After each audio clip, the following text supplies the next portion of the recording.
In a dark room, several balls glow in a vending machine. Someone enters the room. The girl behind the counter greets the guy who entered and says that Jinta gacha is a wrecker.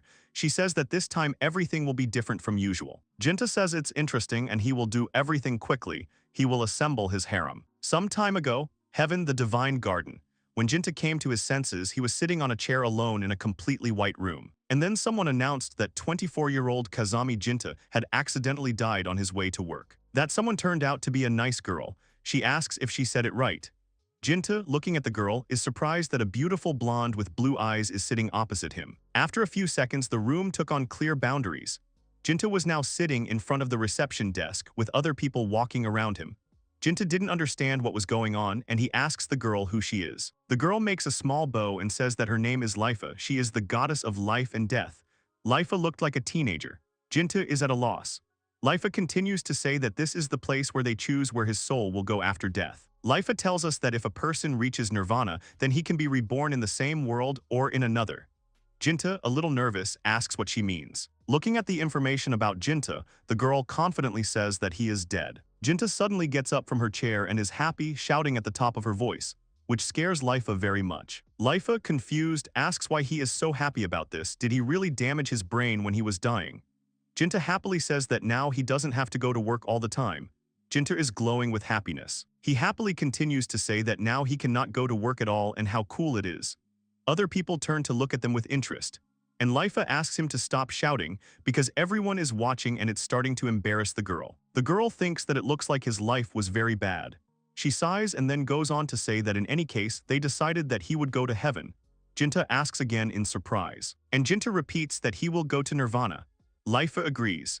The guy says that he wants to be reborn in another world. Liafu said earlier that this is possible. Liafu is at a loss why he needs another world, what he is going to do there. Jinta abruptly approaches the girl and thereby scares her. He says that there is only one thing he can do that he can strive for.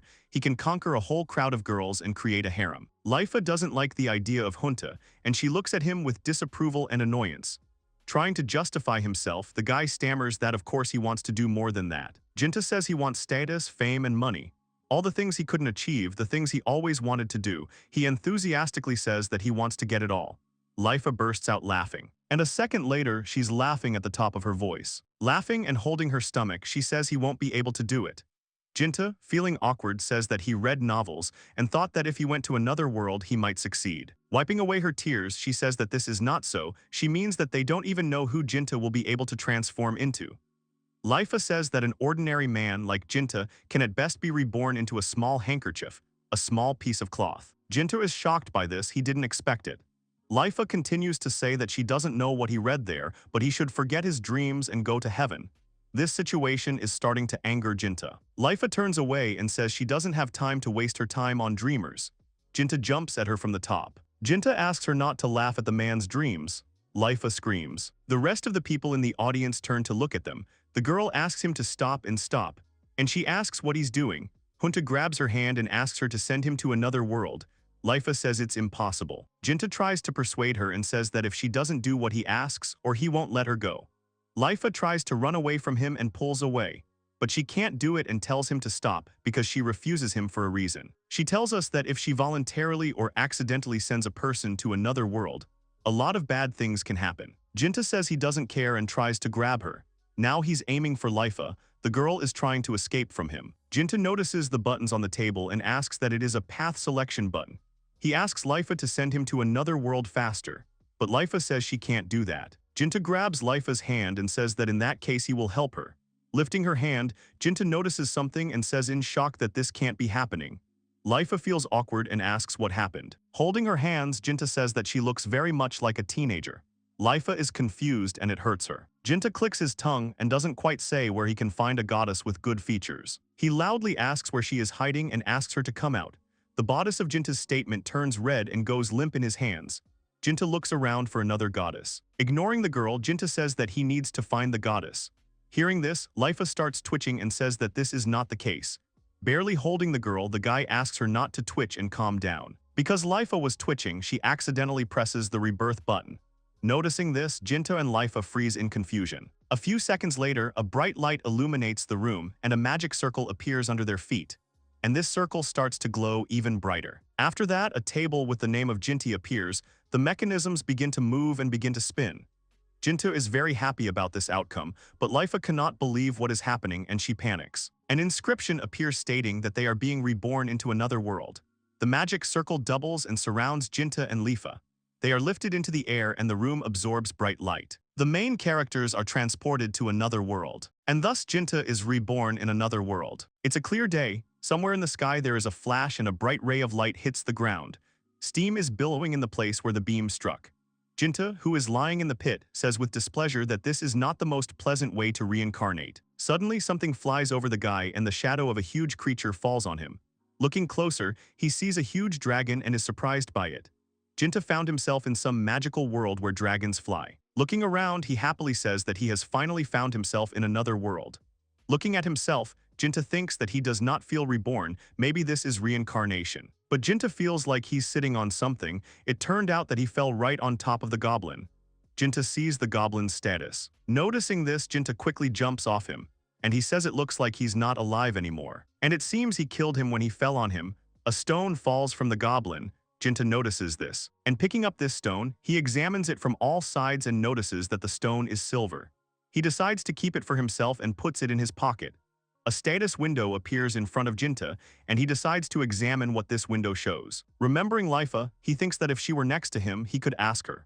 Carefully examining the status window, Junta says that even if you just look at it, his luck indicator is definitely kind of strange. Suddenly, Jinta hears someone screaming and looks to where it's coming from, and he sees that the bodice is falling. The girl falls directly on Jinta, and several stones fly apart from the force of the fall. Lifa slowly recovers from the fall and thinks that's why she ended up here too. When Lifa comes to, she sees that she has fallen on Jinta. Jinta addresses the goddess of death and life. He says she came because she was worried about him. Lifa gets angry and says that this is not the case and she is here because she was also moved because of him. Jinta just smiles at this. After a while, Jinta notices that she can't go back. Looking at her hands, Lifa says that she cannot contact the heavenly world for some reason. She tried to send them a message, but hers just wasn't connected to the heavenly world. It hadn't happened before. Somehow awkwardly, Jinta says that maybe there was some kind of bug due to the fact that he transferred them to another world against the will of the higher ones. Lifa is perplexed. Jinta says that his status is also strange. After opening the status window, he shows the luck indicator and says that such a 999,999 luck indicator is not normal. After seeing the bodice indicator, he says that this cannot be. After all, the limit is only 99. Somehow nervously, Lifa says that in general, a normal person should not see the status and looks away. The girl doesn't finish and falls silent. Lifa looks at Jinta in silence and the guy feels awkward. Somehow embarrassed, she says she can't see anything. Confused, Jinta says that it's probably because it's his status. The girl repeats that she does not see his status, but the goddess must be able to look into them. Uncertainly, Jinta says that this is probably a bug too. They look at each other in silence. When suddenly Lifa, crying, says what a bug it is, how will they return to her? Jinta tries to calm her down and says that they did not imagine that such a thing could happen. Already crying, Lifa says that it's his fault. Because of him, she pressed the transfer button, even though she said that it was impossible. Jinta calms her down and asks her not to cry, even though she pressed the button. Jinta apologizes and says that actually he didn't want to drag her out and it's his fault. Lifa sits silently and resentfully. Wiping away her tears, she says there's nothing she can do. Jinta wonders what she's going to do now. Turning away, the goddess says that everything is fine and most likely help will arrive soon. She's just killing time waiting. Several dragons are flying over them.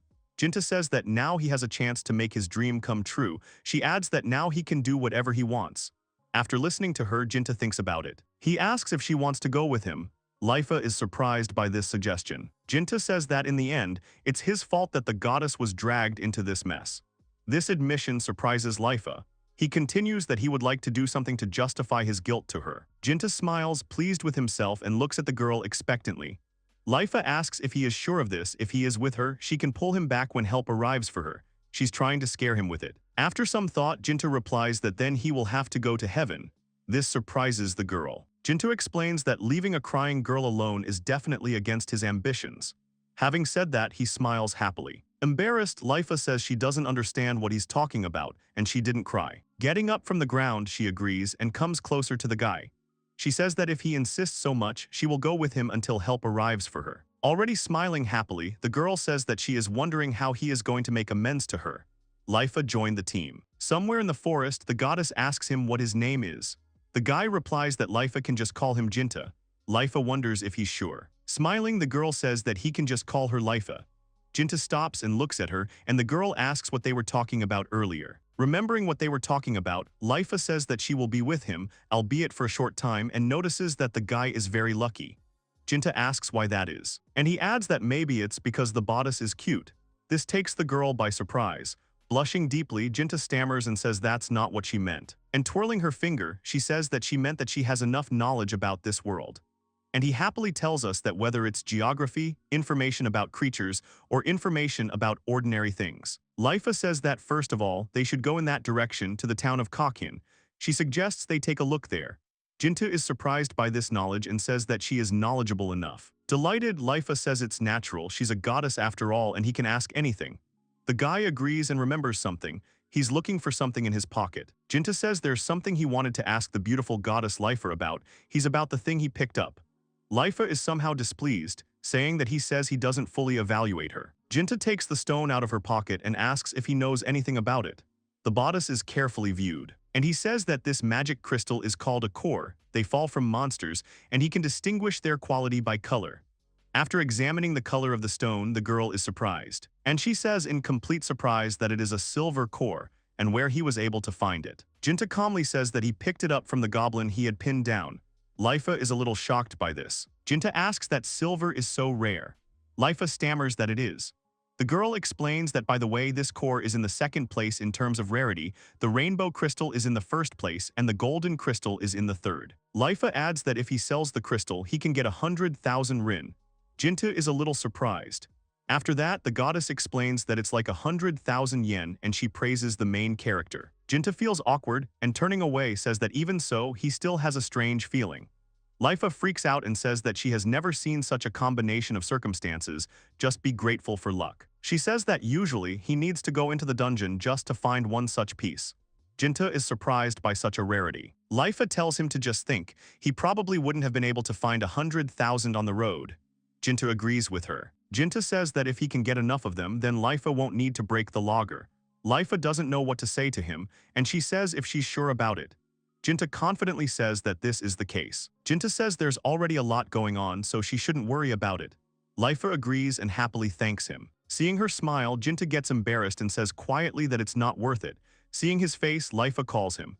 After a few seconds, Jinta turns away and says that they need to go to that city. Lifa is worried and asks him to stop. After catching up with Jinta, the girl says that she needs to put the core in the vault. She can teach him how to use it. Jinta listens attentively to the girl and sheepishly remembers her smile. The main characters approach the gates of the city. Lifa says that when they come, it's the town of Kakin. Jinta is happy and admires the city. Although the city of Kakin was small, the streets were busy. Looking around, Jinta says that this city is more lively than he thought, and he gets the feeling from these streets. The main characters come out of a small shop and thank the owner. Holding the money in her hands and with sparks in her eyes, Jinta says admiringly that they were really able to sell it. He happily says that there are 100,000 rings here, just like the girl said. Complacently, Lifa says that this is natural because she is great after all. Jinta adds that it's good that he picked up that pebble. Lifa wonders if he would have picked up something that couldn't be sold. Jinta doesn't hesitate to say that he probably would have picked up only her underwear, and calmly continues that they need to find a place where they can stay the night. Lifa is displeased and asks what he said before. Jinta repeats that they need to find a place for the night. Lifa didn't ask that. Lifa stops a little and the characters hear someone asking to stop. A couple is arguing on the side. A woman asks a man to stop, this is the last money. The man says that one more time and he will definitely be able to win. Jinta looks at them and asks what it is. The girl says a little more slowly that this is a gacha point. Jinta is interested and asks what it is. Lifa explains that this is something like gambling. She says that this is a machine that contains a core, and depending on the color of the core, valuable prizes may fall out, but no one knows if they will be lucky. After listening to her, Jinta says that you just have to rely on luck. The girl confirms this and says that this is a gacha point. She goes on to say that there are many luxury items among the prizes. Jinta is delighted. Lifa adds that most of them are garbage. This makes Jinta a little upset. He asks what anyone can possibly gain here. Lifa replies that of course, but the probability is extremely low and it takes incredible luck to get something. Jinta smiles mysteriously. He says that if you have enough luck, you can get something. They enter the gacha point. Lifa, running after him, asks if he is sure about this. Jinta says she just wants to try it. Approaching the counter, Jinta sees that one attempt is worth 1,000 rin. Lifa tries to stop him and tells him not to do this, and he can only get garbage. Moreover, the gacha point is very dangerous. Excitement can completely capture it. Jinta calmly says that everything is fine and asks her to believe him. Seeing Jinta's reaction, the girl asks why he is so calm. Jinta tries to explain and says that the goddess is with him after all. Lifa is embarrassed by this, and the people who were nearby hearing this whisper to each other. Jinta approaches the counter and addresses the seller, and he says he wants to try it once. The girl at the counter says that if he pays 10,000 rin, he can try 11 times one free. An unknown man walks up and says that he would agree to a snowstorm of Jinta. Other men say that he will have so many attempts. At this time, Lifa tugs Jinta's sleeve and silently asks with her eyes to disagree with this. After a moment's thought, Jinta refuses and says she only wants to try it once. The girl says she understood. The unknown man just nods his shoulders, and Jinta thinks that if he's so lucky, like Lifa said, then he really has a chance. Jinta reaches out and scrolls through the gacha machine and a ball falls out. With his status he will succeed. Jinta opens the balloon and it glows brightly. All the people who were there are surprised, even the seller. The seller says it's a victory, it's a special prize. Confetti is flying all around. Jinta takes out a rainbow crystal and rejoices. The rest of the people are shocked by the guy's luck. It's impossible after all. Seeing this, Lifa says that this is an iridescent core, it is the rarest. Out of surprise, she asks if this is real. People around are also surprised and ask who this guy is. Jinta happily says that he told you it was true, his status. The seller congratulates Jinta and says that the prize is from this core. The special prize is the Leviathan sword. The chain of the sword falls. Leviathan is received. The main characters are very happy about it. Somewhere in the bar, people are discussing that the main characters were able to win Leviathan. Upon hearing this, the man is surprised and says that he has been striving for this for several years. His interlocutor agrees and says that he once heard that this sword resolves a behemoth like a pie. In the same bar, Jinta hears men talking. Lifa notices that they have made up their mind enough in the city. The guy agrees with her. At the same time, Jinta reads the description of the sword. Noticing this, the girl says that this sword is kind of cool. He asks what the usser is. The guy reads the description and says that this is an ultra super rare, that is, the rarest type of items, this sword is the rarest. Upon hearing this, the girl replies that he can sell this sword for hundreds of millions. It puts the guy in a state of shock. And he says that selling this sword is a waste of time. Lifa asks in surprise if he is going to sell it. The girl continues to say that this sword belongs to the previous hero, who defeated the Demon King with it. But after that, no one could use this sword, and it was transported around the world. Therefore, Lifa doesn't think Jinta will be able to use it at all. Jinta is unhappy and says they will never know if they don't try. And Jinta eats the last piece of meat. Jinta says he was thinking what to do with it if he couldn't use it after checking it. Upset, Lifa says that they may be hunted by robbers and therefore selling the sword is the best choice, unless of course Jinta asks her.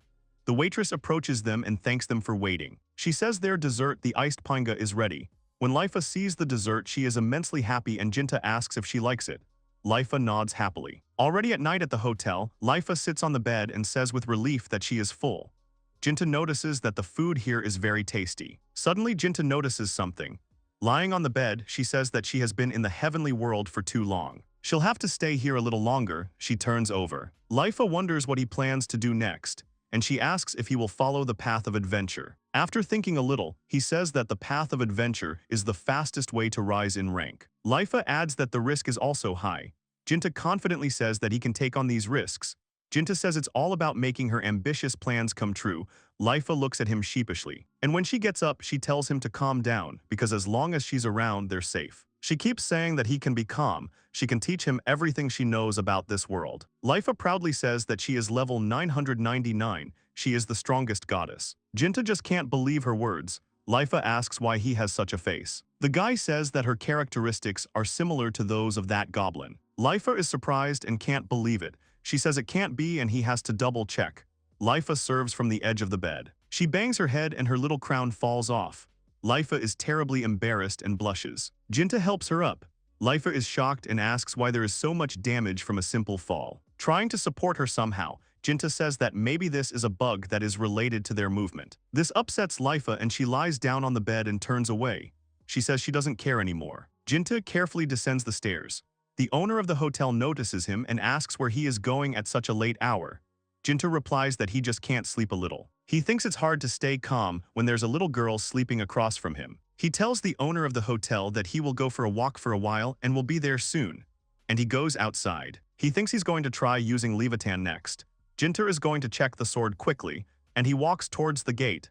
When he reaches the gate, he sees the guard sleeping soundly, which is even to his advantage. He walks past him. After walking a little further than the city, he finds a clearing and decides that this is the right place. And it opens the storage for things. The guy pulls out a sword from there, and he thinks that this storage is very useful. He grabs the hilt of his sword and pulls it out of its scabbard, and he holds it up proudly. Looking at the sword, he thinks that even if he can't use it, the sword looks pretty good to him. He says he remembers that the sword has magical abilities.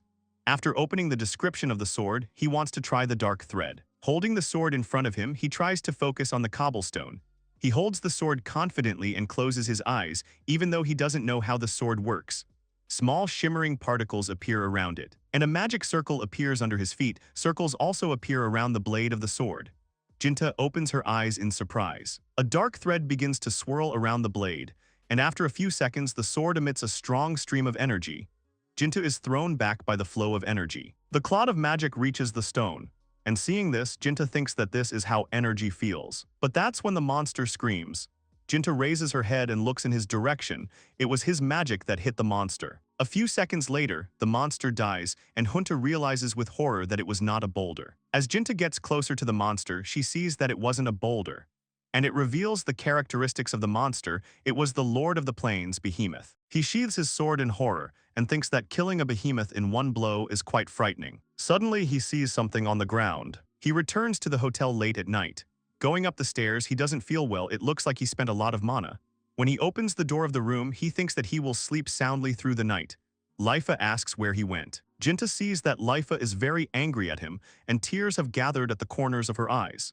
Jinta is lying when he says that he is walking nearby. Lifa says he didn't tell her that and he made her worry. Jinta apologizes. He thought Lifa was fast asleep. Awkwardly, Jinta asks if something has happened. Lifa looks at him in silence, and after a few seconds says that she thought he had abandoned her and dumped her somewhere alone. This surprises Jinta a bit. Jinta jokes at her and asks that she cried because of it. Ashamed of the bodice, she says she didn't cry. Laughing, Jinta says he didn't know she was such a crybaby, and he strokes her head to calm her down. Lifa gets angry and repeats that she didn't cry and asks him to stop stroking her. Louder, she says she wasn't crying, it's just Jinta is blind, and Lifa asks why he just can't give up. Grabbing his shirt, she tells him not to leave without saying a word. Jinta says he understood and asks her to let him go. From the pressure of the bodice, Jinta stumbles over the edge of the bed and they both lose their balance. The main characters fall on the bed. The bodice falls from the top onto the jeans and they accidentally touch lips. They look at each other speechlessly out of awkwardness. They realize the situation and the main characters blush. The bodice is redder, abruptly pulls away from the jeans. Lifa hurriedly asks the guy for forgiveness and says that this is not what it seems. The girl starts to feel dizzy. Jinta doesn't know what to do. From such stress, the girl falls back on the bed. Jinta is still in shock and doesn't know how to react. After a while, he says it's time to go to bed and puts the girl down and goes to bed himself. The guy remembers what happened earlier, how Lifa almost cried because she was scared that Jinta had left her.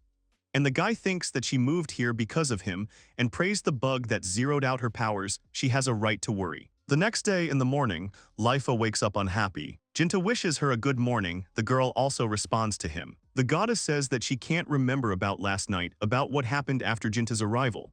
Jinta didn't expect to hear something like that. Lifa thinks about what happened yesterday.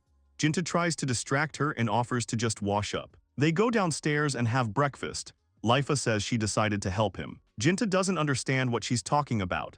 Lifa explains that she will help him on his adventure. She continues that besides, she doesn't know when she'll be able to get home, so she'll be under his supervision and it's just not very fair. Jinta admits that he somehow didn't think about it somehow, but the girl was already thinking about it, and she tells him to just let her help him.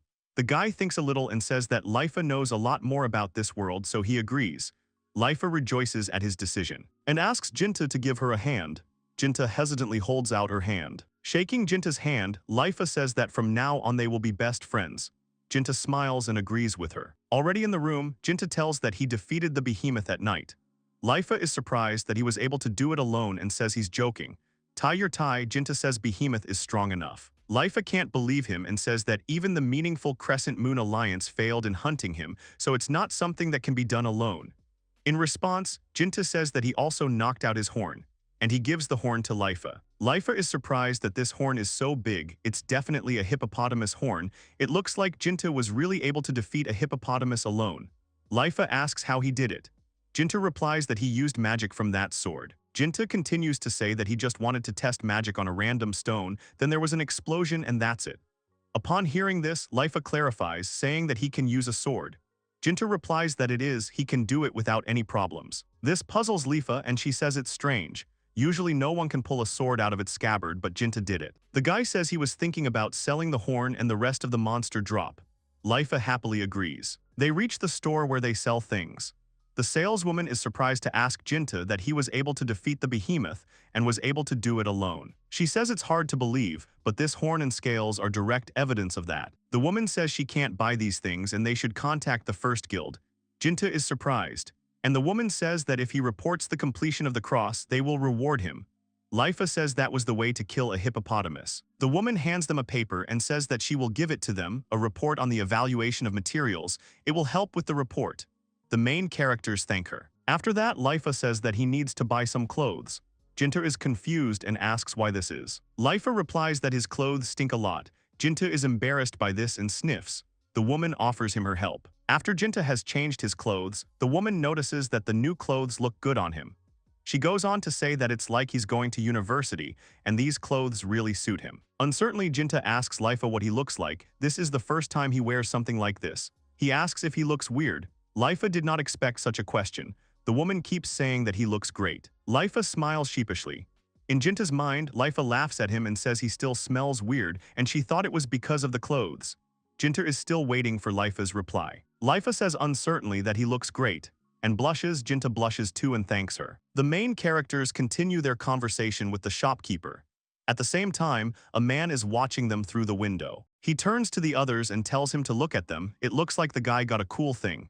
The bandit points to Jinta's sword. Jinta increases her status by sitting by the fountain. Looking at the status of the sword, the guy reads it out loud. There are 2 more magical abilities.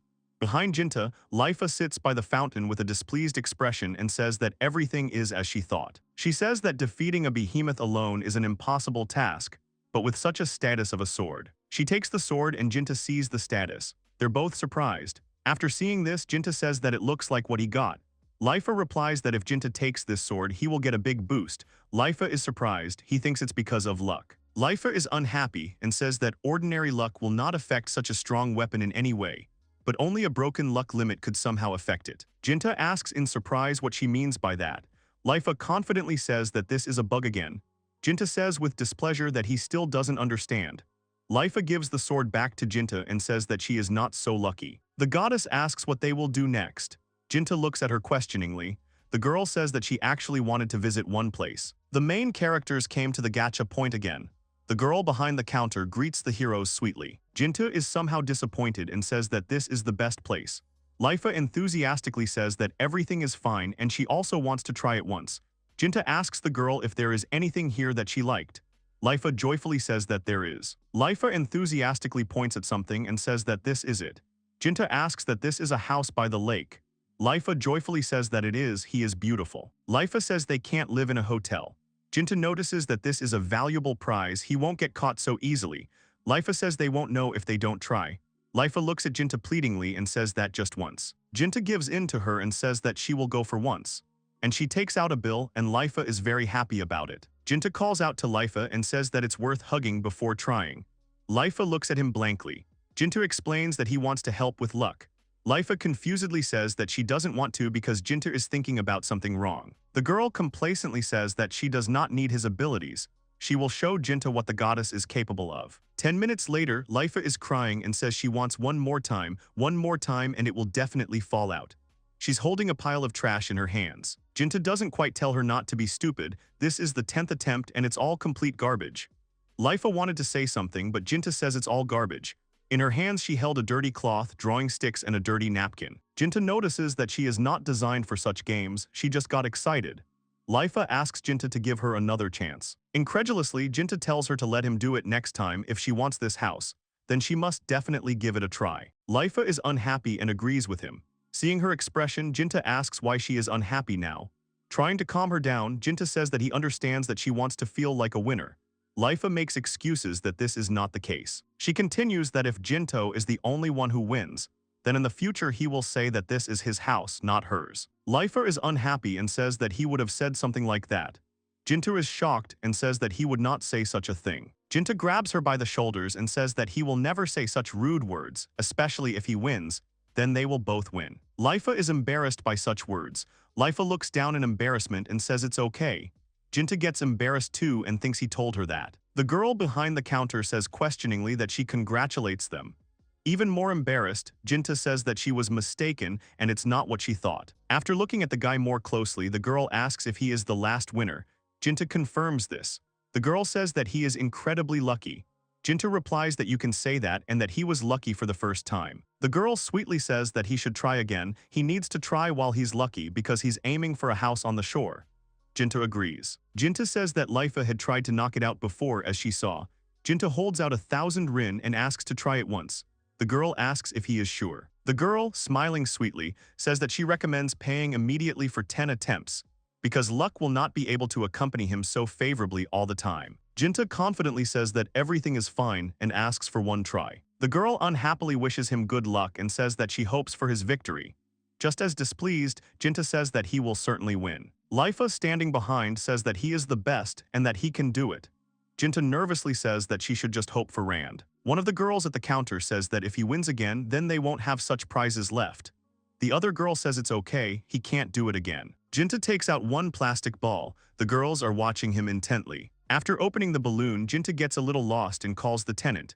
And he asks for forgiveness, and the bodices, he says that it seems he knocked out the wrong thing for them. He found a yellowish pebble. Lifa takes a closer look. She asks to see it and says it's a gold stone. Jinta can't believe it and says that he really won. The girls at the counter are nervous. Holding the stone, Jinta tells the employee that he has won. The female employee lost her speech. She faints and the main characters approach her worriedly. The house on the lake shore has been received. Rumors spread quickly through the city. A joyful Jinto cannot believe that they will now live in a separate house. Lifa calls out to him and says that she has found a cart. The owner said that he can take them to the lake. The owner of the carriage, standing behind Lifa, waves to Jinta. Sitting in the cart, the owner says that Jinta is very lucky, because just yesterday this area was a very dangerous zone. This place was the haven of a dangerous hippopotamus. Jinta, as if he wasn't the one who defeated the behemoth, asks if there are any problems right now. The owner replies that there is not, and it is likely that some mysterious hero killed the beast under cover of night. Jinta makes a surprised face. Turning to Lifa, he asks if she heard what the owner said, but Lifa doesn't feel well. The guy is worried and asks if she is okay. Lifa admits that she doesn't feel well. With tears in her eyes, she repeats that she is not feeling well, and she says that the carriage is shaking very badly. Jinta says that they have been driving off the road for a long time. Suddenly, the horse gets scared of something and gets up on its hind legs. The cart is shaking, and the owner is very scared because of something. Jinta is worried and asks what happened. The owner of the cart stammers and does not know what to answer. Bandits have surrounded the carriage from all sides and are demanding that Jinta get out of the carriage. Jinta, a little nervous, comes out and asks the bandits what happened. One of the bandits with blonde hair steps forward a little. He says they saw that he won the lake house and they would like to celebrate it.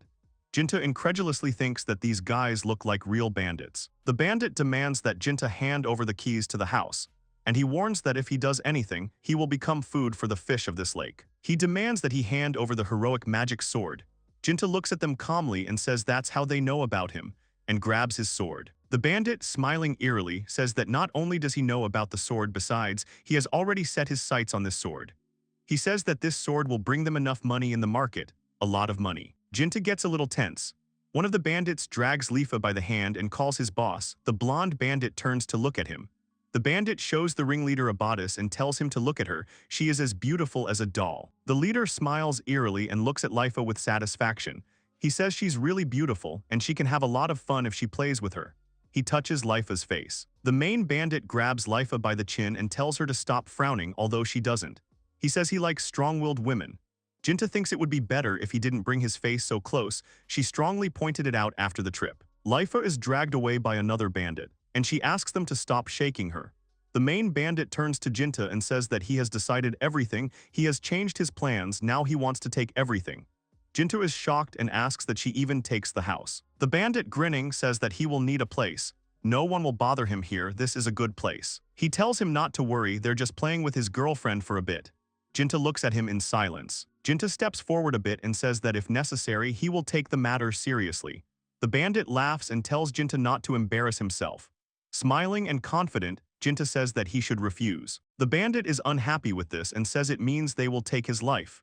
Jinta is being attacked from all sides. Jinta grabs the hilt of his sword. Liafu is worried and calls Jinta. The bandits gloatingly say that he doesn't get strong if he has a magic sword and he'll get scared anyway. The main bandit, grinning, says that in fact, it's a piece of trash that he can't even draw, only a hero can draw a sword. The bandit doesn't finish as Jinta draws his sword. Jinta confidently pulls out a sword and grabs it with both hands. Magical smoke surrounds the blade of the sword. The bandits did not expect this and are surprised. Even Liafu didn't expect this. The hero says that the house and the elevator. He's not going to give to people like them, and he swings his sword. With the help of sword magic, he cuts the ground under the bandits' feet. They fall off their feet from surprise and the force of the blow. After a few seconds, the bandits look around and see a huge crack in the ground. Horrified, the gang leader says that Jinta just cut the ground. Another bandit says it wasn't part of the deal. Jinta awkwardly thinks that he just had to cut everything around a little, but here. Jinta mockingly asks that someone wet his pants. He points his sword at the bandits. Out of fear, they quickly ran away, saying they were very sorry. Jinta was speechless. The guy looks around looking for a bodice. When he finds her with his eyes, he says it's over, but Liafu is silent. Jinta is worried and calls her. Jinta looks at her carefully and sees that she is barely holding back tears. The hero asks what happened. A minute ago she looked like she was about to fall, but now. Jinta sits down next to the girl and asks if she is scared. Liafu just nods. Jinta keeps asking that she thought she would be taken away, now she can stop crying. Liafu finally replies that she is not crying. Jinta says irritably that it was only after all that she was able to respond to this. Liafu stops crying and remembers the words Jinta said earlier, that he wouldn't give up his house or his clothes to people like these bandits. Remembering this, Liafu blushes. Jinta notices this and asks what happened. Liafu takes Jinta's hands and says that nothing happened and thanks him. Jinta doesn't understand anything and just believes her words. Getting up from the ground, the guy says that now they can continue on their way, and this time they will ask the owner to drive slower so that she doesn't get seasick so much. Liafu asks him not to remind her of this and also gets up from the ground. After going deeper into the forest, Liafu says excitedly that there really is a house that is so deep in the forest. Leaning on the sides, Jinta says that the driver pointed out approximately this place. Liafu notices the house and happily informs Jinta and says that there is a lake nearby. Jinta also notices the house and is happy. They go inside the house. The house was beautiful and had spacious rooms. Liafu is very happy at home. Jinta looks at her and asks if she likes the house. Liafu says she really likes it and she always wanted to live in a house like this. Looking through the window of the bodice, admires the clean forest air. Sticking his head out through the window of the bodice, he tells the guy to look at these views. But Liafu sees something and the joy leaves her face. Jinta is also looking out the window. Looking at this, Jinta says that it's not every day that you can admire it. The main characters are closely watched by a dragon. Jinta says that such things simply don't happen in Japan. Besides, they were given a dragon in addition to the house. Liafu says that the dragon is not a pet. The dragon roars at Liafu. Liafu falls down from fear and with tears in her eyes, she asks Jinta to do something faster. Jinta is unhappy and agrees. Jumping over the window, he said, was a good idea in principle, but that was it. The dragon is level 16, even though it is a hatchling. Jinta's got a little bit more, the guy thinks he can probably do something. Liafu wonders what the guy's level is. Jinta replies that he has an 18th. Liafu is surprised by this fact. Liafu remembers that Jinta defeated Behemoth, and he was able to gain level 18 a day after reincarnation. Jinta draws his sword from its scabbard. He says he doesn't want to take power, but if he doesn't do anything, he'll probably eat them. The dragon carefully looks at the magic of the sword. Jinta seriously says that he won't take pity on him if he does. But Jinta doesn't finish as the dragon obediently bows its head. Jinta didn't expect this and makes a surprised sound. The dragon lies obediently on the ground and makes noises. Jinta gets lost and says that's the pose. The dragon makes a sound again. Jinta is shocked and says he doesn't speak dragon. Jinta doesn't notice any hostility when she looks into the dragon's eyes. The guy doesn't understand what that could mean. Liafu calls out to the guy. Jinta turns to look at her. Liafu asks if he has already lost. Jinta is offended by these words and says what it means. Sheathing his sword, he says she just hid on the second floor. Lifa asks what happened, it was very quiet. Jinta is a little wrinkled. Jinta asks Lifa to come downstairs and take a look.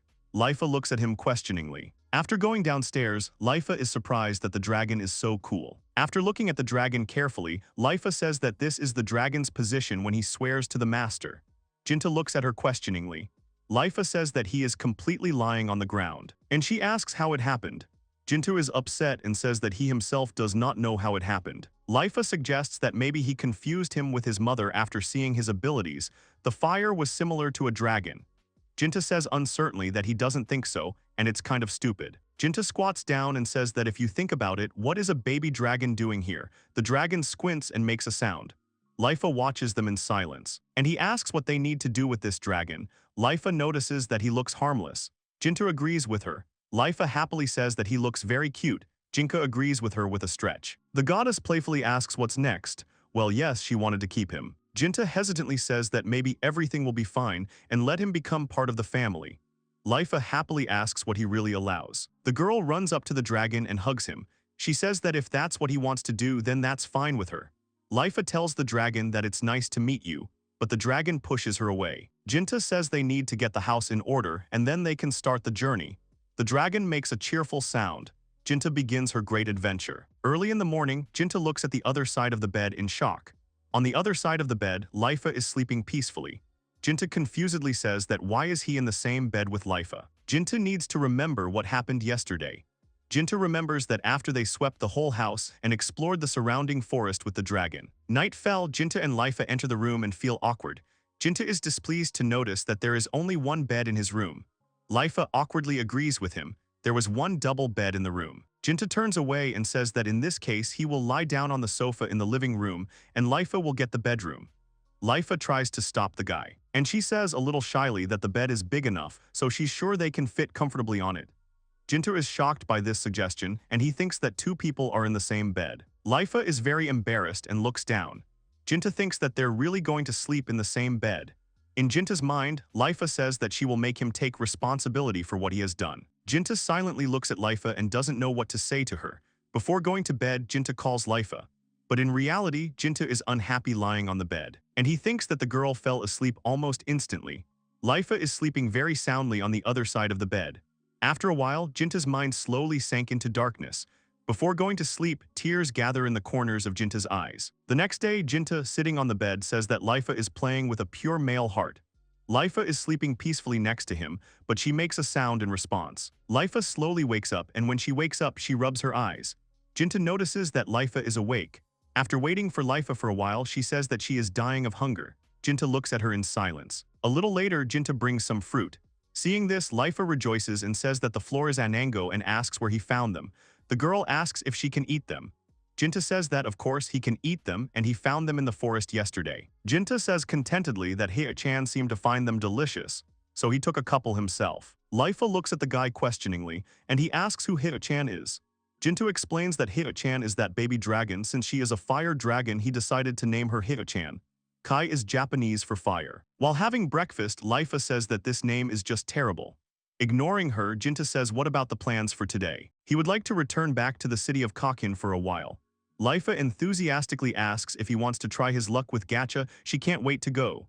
Jinta sternly replies that this is not the case. Jinta explains that with all these events with the house, it so happened that they forgot that they needed to provide their report. Lifa incomprehensibly asks what kind of report it is, and remembers that the report is for killing a hippopotamus. The girl asks that in that case they need to go to the guild. Jinta replies that she is saying exactly the right thing. Leaving the house, Lifa says that they need to move out as soon as possible. They went to karate last time, but they will have to walk half a day to the city. Jinta reacts with displeasure when she hears about half a day. The dragon, seeing Jinta, purrs. The guy turns his head towards Hye-chan and looks at her questioningly. Hye-chan points his tail at his back. Jinta asks what he wants to say, that he can take them. Hye-chan purrs affirmatively. Jinta and Lifa are happy about this. And climbing on the dragon's back, Jinta says that it's cool, they'll fly to the city on the dragon's back in no time. The guy helps Lifa up. Lifa thanks the dragon. Riding a dragon, Jinta happily says that they are flying to Kakin. Hye-chan is happily purring. But Jinta notices that they didn't take off and he asks in surprise that he can't fly. Hita-chan runs fast. Lifa notices that they're cutting down a lot of time anyway. Lifa explains that Hita-chan is still young, and she will be able to learn the flying skill when she grows up a bit. Jinta listens to her carefully and says that he understands and he hopes that they will be able to see her flying. Jinta says if she's too pale, if she's okay. Pale Bodice stammers that she's fine, it's just that Anango climbs out of her back, that's all. Jinta is worried that she should be patient a little longer, they are almost at the gate. There are 2 guards at the gate. When they hear the sounds, they turn around. Jinta says they would like to go to the city. The guards look back and see the dragon, they get scared. Looking down, they see Jinta, and he asks if they can come into the city for a while. Shaking with fear, the guard stammers that they are not allowed. Looking at Hyo-chan, Jinta says that they probably can't come in because of Hyo-chan. The dragon looks at the guy pitifully. Jinta said he was sorry and asked her to wait for them here for a while. The guards are shocked to see how the dragon understands him. Jinta keeps telling her to behave herself until they get back and gives her Anango. Hyo-chan purrs affirmatively. The guards are surprised to ask how he can control a dragon. Jinta says that's not the case at all, but she really listens to most of the things he tells her. The guard, in a misunderstanding, said that a dragon that obeys human orders cannot be like that. Looking at the dragon doubtfully, the guard asks if they can understand human language at all, and judging by her size, she's probably still quite small. Hyo-chan looks at this guard with displeasure. The guard explains that she doesn't look like she's very smart. Upon hearing this, Hyo-chan knocks down the guard's helmet with his fire. The guard screams in surprise. It seems that Hyo-chan was hurt by his words. Already in the city, Lifa explains that dragons are Class A monsters, so it is generally assumed that they are the true enemies of humanity. Jinta now understands why the guards were so shocked. Lifa says that they came and dragged one of these dragons right in front of their door. Even a tiny oversight would have put the city in a panic. The girl mockingly remarks that Jinta was just trying to show off. She says Jinta is acting like a child. Ignoring her remark, Jinta asks where exactly the guild is located. He pinches her cheek, and Lifa tries to say something, but nothing is clear. Jinta says that he didn't understand anything and stops pulling her cheek. Looking at the streets, Lifa happily says that the guild is right at the bottom of this street, right next to the gacha item hall. Jinta incredulously asks about the gacha items. Lifa, almost glowing, says that the guild is next to the gacha item. Lifa asks, a little embarrassed, is something wrong? Jinta turns away and says that everything is fine. Jinta confidently says that while they are here, they can visit that hall. Lifa happily says that in any case she doesn't mind. The main characters stand in front of the gacha hall and look at the list. Jinta says it definitely looks like the winnings aren't that good this time, and it's probably his fault, but still. Jinta, a little annoyed, says that if that's the case, then they shouldn't go there. But Jinta hears a sob.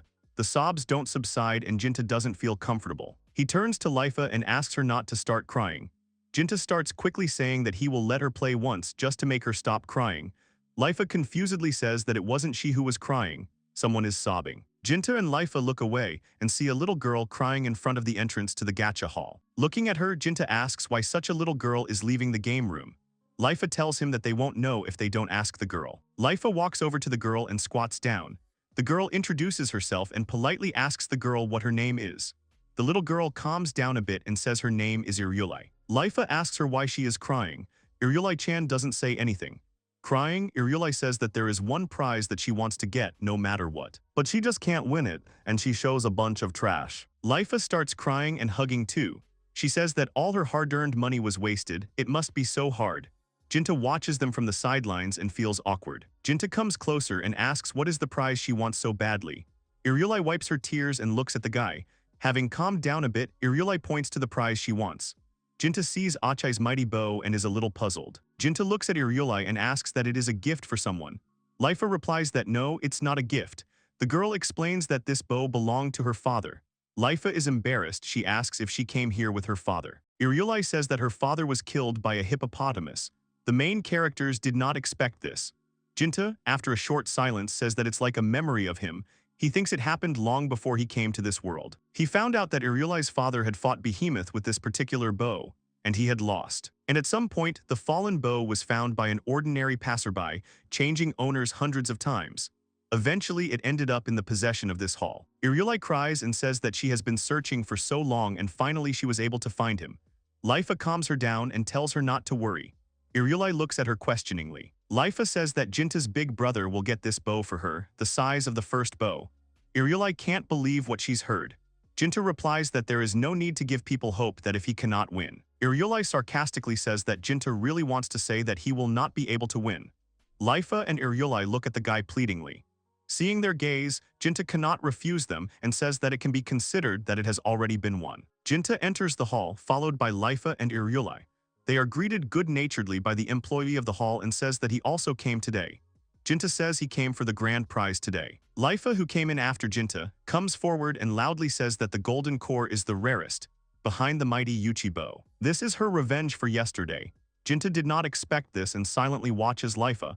He thinks that Lifa is really going to do this. So after a while Lifa loses, she was only able to win a used cup, a wet dishcloth, and she gets dandelion fluff 6 times. Jinta is surprised that a man can get so much fluff. Lifa says resentfully that this gacha is definitely broken.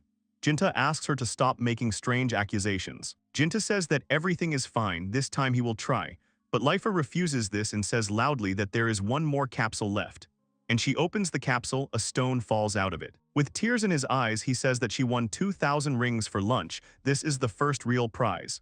She happily holds the money, and she rushes to hug Jinta and says that she did it. Iryulai says that the bodice is simply amazing. Jinta is embarrassed and says with displeasure that this is not at all what they need to get, and he tells Iryulai not to give in to her mood. Lifa happily says that they will go and have a delicious meal. Jinta is shocked. Lifa and Iryulai leave. Jinta says with displeasure that they abandoned him. But Iryulai sweetly asks Jinto to do his best, and Lifa also sweetly tells Jinto to hold on. The guy smiles and tells them to leave it to him.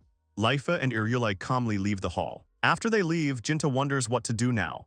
He looks at the gacha machine and thinks that he will just win quickly and catch up with them. The employee sweetly tells him to come through.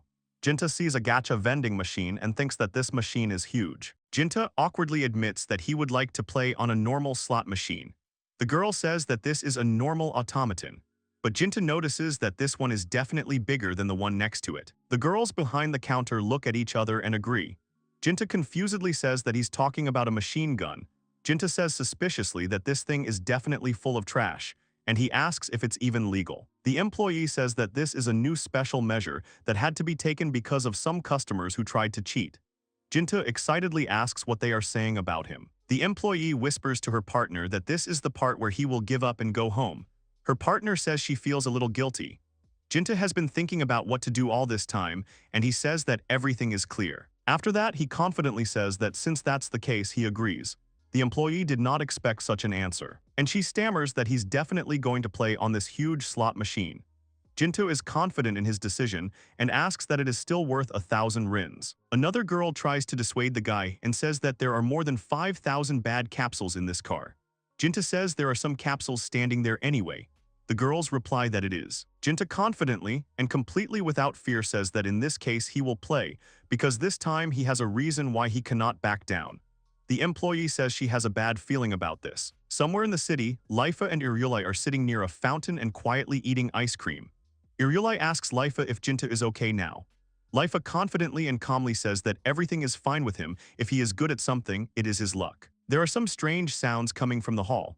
Iryulai looks at it with concern, and Lifa calmly says that it looks like Jinta is done. Jinta comes out of the gacha hall and Iryulai and Lifa run up to him. Iryulai happily calls the guy, and Lifa asks how everything went. Jinta raises her head, and he tells them that he's probably not welcome there anymore. In the gacha hall, the employee and the owner of this hall are disappointed to say that they spent too much time collecting this garbage. Lifa asks worriedly what he did at all, but Lifa quickly changes the subject and asks about the bow. The girl says he won it. Jinta says she almost forgot about it and hands the bow to the girl and says, "Here's her bow." Iryulai looks at the bow in surprise and in silence. Jinta asks if it's that bow or not. Iryulai holds the bow carefully. She cries happily and says that this is the onion. Squatting in front of the girl, Lifa asks what is not wonderful. Iryulai just nods. She happily thanks Jinta and Lifa for their help. The main characters say goodbye to Iryulai at the gates of the city. Jinta, puzzled, asks Lifa how Iryulai will get home alone with all these goblins. Lifa says she's an elf after all. Jinta looks at her questioningly. Lifa explains to him, saying that elves are excellent magic casters. They are also good with a bow. Even a little girl like her will be strong. Jinta doesn't know what to say. Lifa reminds them that Hia-chan is waiting for them, so they need to hurry up. Jinta remembers it too and agrees with her. And they stand silently in the middle of the street. And Jinta, angry, says that he would have said so if they had reached the guild as planned. There are a lot of people in the Adventurers Guild. The employee thanks someone for waiting. She holds out the card and says it's their guild membership card. The employee's name is Carla Milan. The girl tells him to be careful and never lose his ID. Jinta happily takes the ID. Carla looks at Liafu and asks Jinta that his partner will not register. Liafu looks at her and looks at her questioningly, then she says she doesn't need it. Jinta looks at her carefully. Liafu confidently says that she is a goddess after all. Carla smiles demurely. Jinta notices that she is as professional as possible. Carla continues to say that as for the authenticity of the completed task, she hopes that they will be able to prove the fact of the behemoth's murder. Carla asks that they are representatives of their group. Jinta is surprised and asks what kind of band she is talking about. Carla and Jinta are surprised. After a few seconds, Carla says loudly that they did it on their own. Carla, in complete shock, says that this is absurd because this task is intended for rank B. At least for successful operations, there should be at least 4 in the group. Jinta calmly says that these are the things he knocked off the behemoth, and he hands the employee a hippopotamus horn. The girl chokes on air and looks at the guy in surprise. She holds a horn in her hands and looks at the horn in surprise. She says it can't be, it's a real hippopotamus horn, it's some kind of mistake. Jinta hands the paper to the girl, which proved that she had completed the task, and Carla sees Madame Len's signature. Carla says there could be no mistake, Madame Len's never made mistakes. Jinta thinks that the saleswoman has a good reputation. Carla asks in surprise how one person could defeat a behemoth in this. Jinta asks that this is enough to get a reward. Carla says that this will be enough and the reward will be paid. A cat passes by the bodice, she's petting the cat. Carla says there is one thing, but Jinta looks at her questioningly. Carla says that killing a behemoth is not a guild-sponsored quest, so the reward should not be mediocre from a client. In this case, a certain Mr. Vague Elvive. Jinta asks what it means they can't get a reward in the guild. Liafu looks at Carla questioningly. Liafu wanted to ask Carla something, but Liafu is pushed by men and she falls. The men approach Jinta. One of them invites Jinta to join his group, but the second man pushes him away and tells Jinta to join his group. The third one asks the guy for an autograph. Jinta notices the girls on the side. They approach Jinta and grab his hand. They ask the guy that he will choose them, not the bad-smelling guys.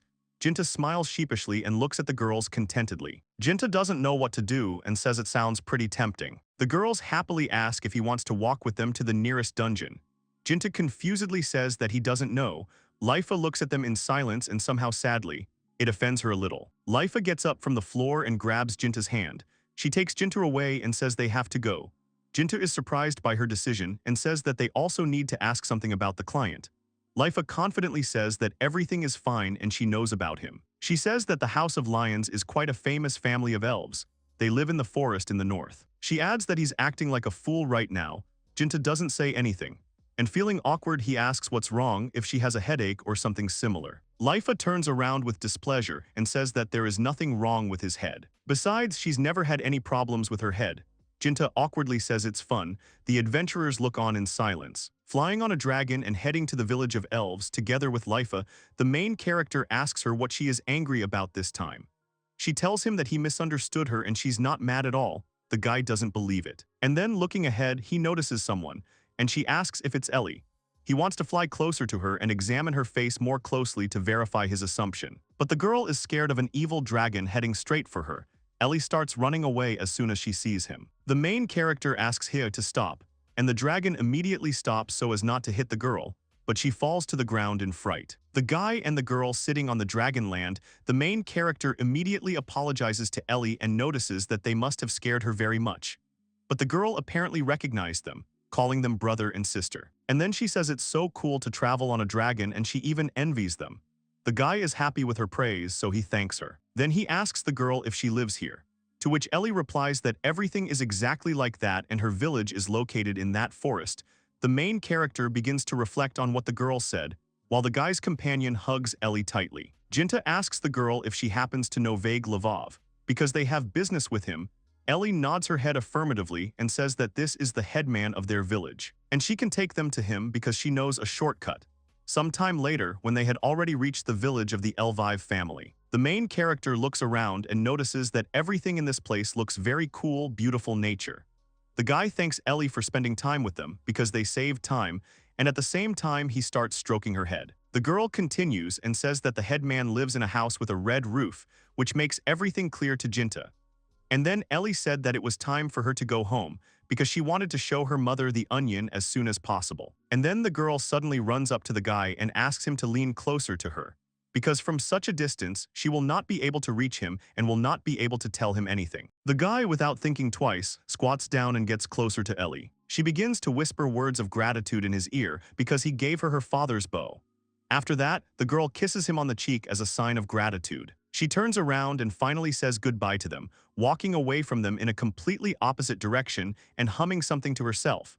The main character froze for a few seconds in disbelief, and the girl watching all this said that he was guilty, but Jinta did not understand what he had done to be guilty. Meanwhile, the dragon went back to sleep. Some time later, when they arrived at the headman's house, they were politely greeted. His daughter, introducing herself as Quina, she bowed to her guests and warned them that her father would be coming soon and asked them to wait for him here. While the headman's daughter turned away from them and went about her business, his companion notices that she is quite cute. The guy agrees with her and says that her forms are also quite lush. It's annoying for the girl sitting next to him, and Quina turns to them with tea in her hands and asks if they need more milk. Jinta says he needs milk and more, and the headman's daughter immediately pours milk into his tea to make it taste better. And then she asks if he is really an adventurer. The main character says that she noticed everything correctly and he would like to report on his completed quest. Quina says that this is it, just like Jinta was the one who completed the quest, and then everything is fine. Meanwhile, the guy and the girl look at each other and don't understand what she's talking about.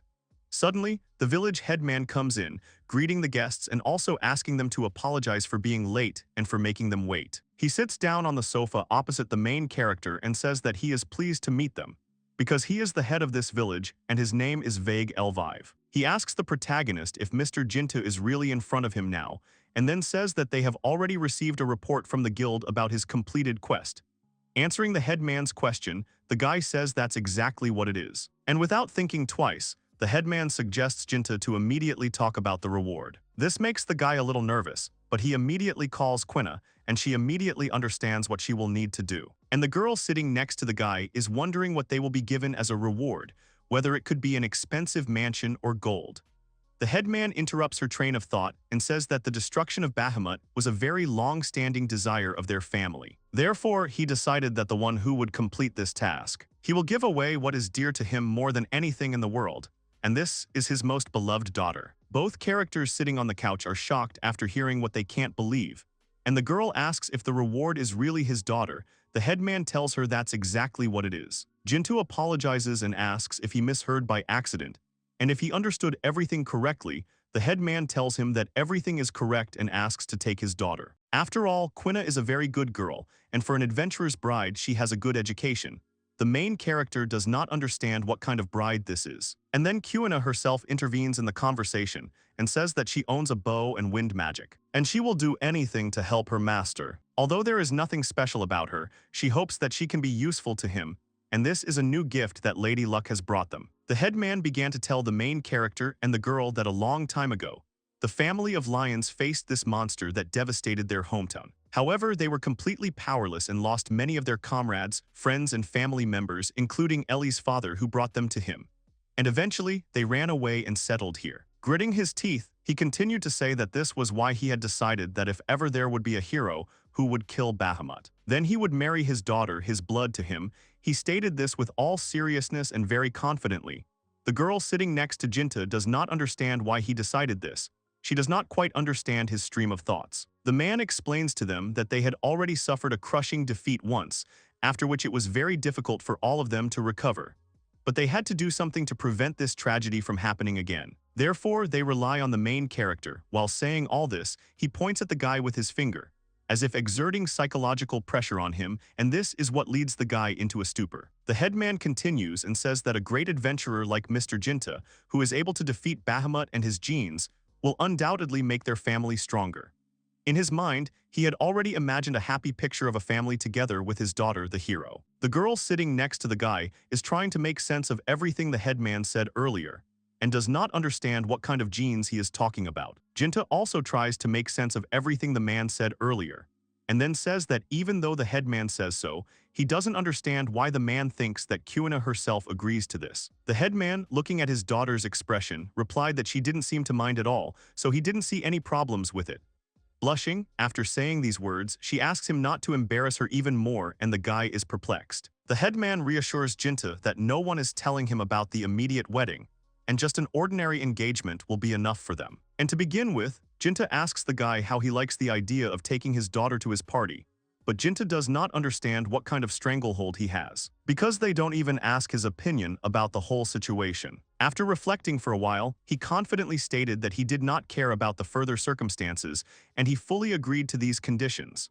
The girl is surprised by his statement, and the headman is only overjoyed at his unwavering determination, and then asks him to take care of his family and his beloved daughter. Jinta asks to leave this matter to him and not worry about further events. The girl who came here with him does not look happy after this statement. The hero, Quina, and the girl are walking together in the forest. The man's daughter is clinging tightly to the guy's hand. Jinta is a little embarrassed by this, so he calls out to Quina, to which the girl responds to him so that he addresses her more informally. They don't notice the girl and Quina tells him that everything is fine, because she is his future wife and there is nothing special about them holding hands, but still asks him to drop the formalities. The girl walking next to them is wondering under her breath if Quina is really going to marry him and does not believe what is happening. And then he says openly that they wanted to get something good, for example, a reward, but in the end they were pushed off by some useless girl. The headman's daughter is shocked by her words. Laughing awkwardly, she asks the girl who she is to Mr. Jinta. The girl doesn't understand if she really asked her this question. And then thinking a little, he wants to answer her question, who are they to each other with the main character. But Jinta interrupts her and says that she is his mother. The headman's daughter is surprised by this discovery and asks if she is really her mother-in-law now. The girl is shocked by the words he said, but kinda tells her that it doesn't matter who she is to a guy, whether she is his mother, lover, or a hot water bottle in bed. She is sure that the gentleman will choose her. Grinning at what she has said, the girl tells her that she seems to care about him. The guy asks them to stop, and then asks them since when they decide everything for him, the headman's daughter says that it's true, the hero should take the initiative.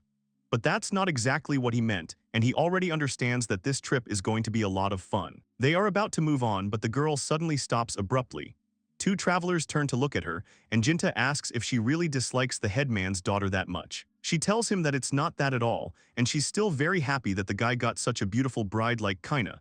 They both don't understand what the girl is driving at. The headman's daughter asks the hero what he is going to do next. He tells her that he was going to take a quest in the city of Liguro.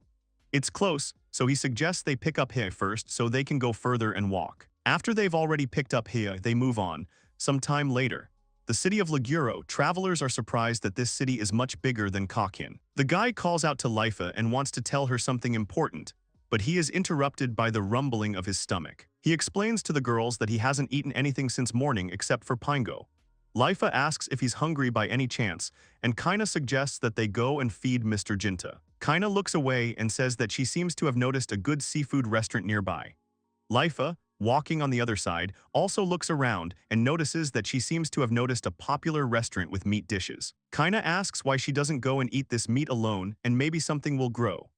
Lifa replied to the headman's daughter that now she understood why she had such dead eyes, because what a person eats is her reflection of him. And then both girls suddenly turn to the main character. Addressing him, the guy realizes that they want something from him, and he says he doesn't mind eating meat. Therefore, she asks Lifa to take them to the right place, and when she hears this, the girl is delighted. And with great enthusiasm, he asks to rely on her and leave it to her. She asks them to follow her because she knows how to feed a man. And Jinta asks her not to get upset because they will go to a seafood restaurant next time. But the girl is not at all upset by this, she has a sly smile on her face. The headman's daughter asks the guy to say, so she can feed him, but he tries to stop her, saying that he can eat himself, but still the girl insists on her own and her plan succeeds. She asks if the food doesn't taste better this way, which is quite annoying for the main character, so he tells her that who knows and asks her to continue eating normally. Lifa just watches it in silence. And Jinta is surprised that the girl is silent, and this is such an unusual sight. And then suddenly Quina calls out the guy's name. And she says that it seems to her that Lifa wants the guy to feed her himself. The guy didn't expect this at all, because he couldn't have guessed it himself before. Lifa herself is very impressed by this, and she is embarrassed, starting to deny it all, and then she says why would she even want something like this? And yet she diligently opens her mouth when the guy brings a fork with meat to her mouth, and she happily starts chewing it, and the main character asks how the meat tastes. Lifa is only embarrassed by this question and says that she doesn't even know, and it's probably better to eat everything herself. Jinta then turns to Kaina and sees her pleased face, and he asks why she is so happy, to which the girl replies that it was very nice. After all, Lifa averts her eyes and her cheeks are flushed. Lifa is not thrilled about this, and she asks to stop watching her because it bothers her. Leaning closer to the girl, Kaina says that even though she only met her today, but she already understood the whole situation. And then she asks Mr. Jinta not to worry about her and Bodice, because she thinks they will become friends. The guy understands that she has probably already studied her, so this does not surprise him. He thinks to himself that Quina is psychologically much more mature. After Lifa finished her meat, she said that she also knew something. This is because elves live longer than humans and grow more slowly. Although Quina looks young, she is actually. But she couldn't say the last part of the sentence, because she saw the terrifying expression on the elder's daughter's face. She asked what the girl wanted to say. Lifa was afraid to move because of the surrounding aura around Quina, and she said it wasn't important at all. But the hero, sitting silently and just watching what was happening, realized that the first mine had been found. Being in the Adventurers Guild, the guy is told that Kazami still has the lowest rank of adventurers, and it is G, and the girl doubts that there will be suitable quests. After looking at the information sheet more closely, Jinta noticed that there really wasn't anything interesting here, and he asked if killing Bahamut wasn't considered an achievement. Anna, the secretary of the Adventurers Guild of Lagoro City, replies to him that he understood everything correctly, but the rules state that you need to complete at least 10 quests to increase your rank. Jinta asks if there are any quests in which you can fight. After searching a bit, the girl tells him that there is a request from the Merchant Guild somewhere, and it seems that goblins have been greatly interfering with the transportation of goods lately. The guy looks at the piece of paper that the girl put in front of him and says that this is already quite interesting. It says that a purge of goblins will be needed. Jinta sees an item that requires 2 or more adventurers. Then Kaina says that she will register as an adventurer. The guy asks if she really does not mind this. She explains to him that for him she can be anyone, both a bride and an adventurer. The main character is happy with her attitude and hopes that they will work together. Then he calls her sister. The girl tells him that she also hopes for their well-coordinated work and calls him brother. Lifa looks at all this with indignation, and it only disgusts her, noticing the girl. Jinta says that this time, it seems, he really overdid it. But Kaina tells him that everything is fine and she doesn't mind at all, and that she would register right away and let Lifa rest, since they were going on a quest together. This starts to anger the girl, so she stops them and says that she also wants to become an adventurer. After this news, Kaina asks if they have already accepted the quest together. The guy tells her that it is, he took it for 3. And then turning to Lifa, he says that, in principle, it was possible for her not to register.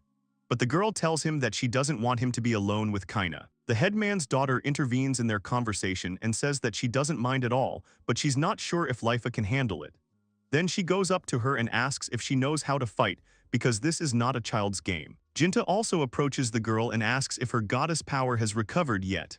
Lifa tells him no. This upsets the girl a little, and the guy calms Kane down, saying that the task is not so difficult. Then the girl agrees with him. And then she says that the main character is so kind to Lifa, but that's not exactly what the guy meant. Then Kaina says it's time for them to get ready. Jinta asks if they're not ready already. The girl tells him that it's not quite right, and they need to find a weapon if something unexpected happens. Sometime later, Kaina led them to a place, saying that she could become stronger here, although in truth she was here for the first time. Entering this room, the guy notices a lottery in front of him, and this does not delight him. Kaina comes closer to the cash register and, pointing to the banner, says that this is their goal. She continues and says that this is the perfect item for a bodice that doesn't know how to do anything, and the banner itself depicts a golden core. Lifa says that everything is fine in words, but the girl does not think that it is quite difficult to get it. Happy Kaina says that here she can get such a thing absolutely for free, and is glad that there are similar shops in the world, and she reminds the guy of someone. And then Lifa says that apparently she doesn't know anything about this harsh world, and the headman's daughter is just a naive girl, because these are serious things. Kaina does not understand what is being said. Lifa explains to her that since she has not heard of anything, it is called gacha. This is exactly what breaks people's destinies. Jinta realizes to herself that it was the cry of the soul of a failed loser. And Kaina is just wondering if it's true that someone is just unlucky.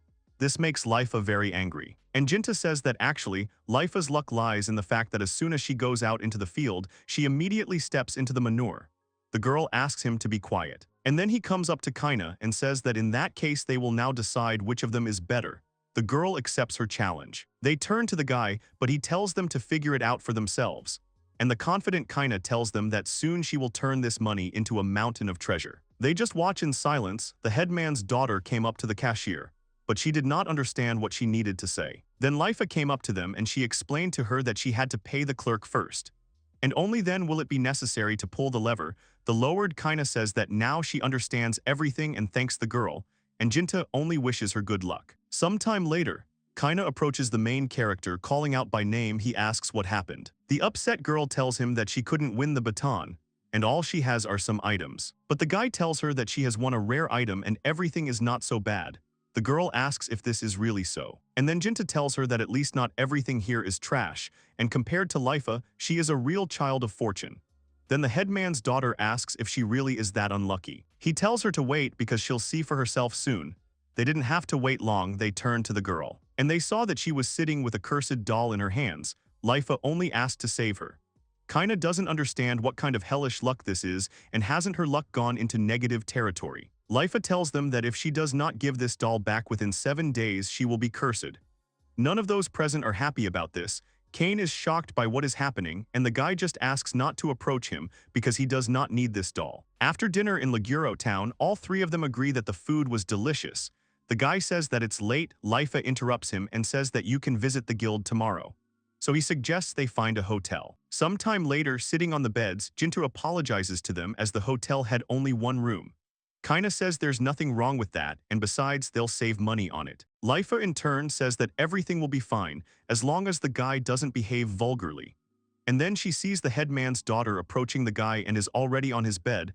Lifa asks what she is doing, but Kaina explains that her mattress is a little dusty, and now she will sleep with Mr. Jinta. And then Lifa pulls her away and says that she will sleep with her.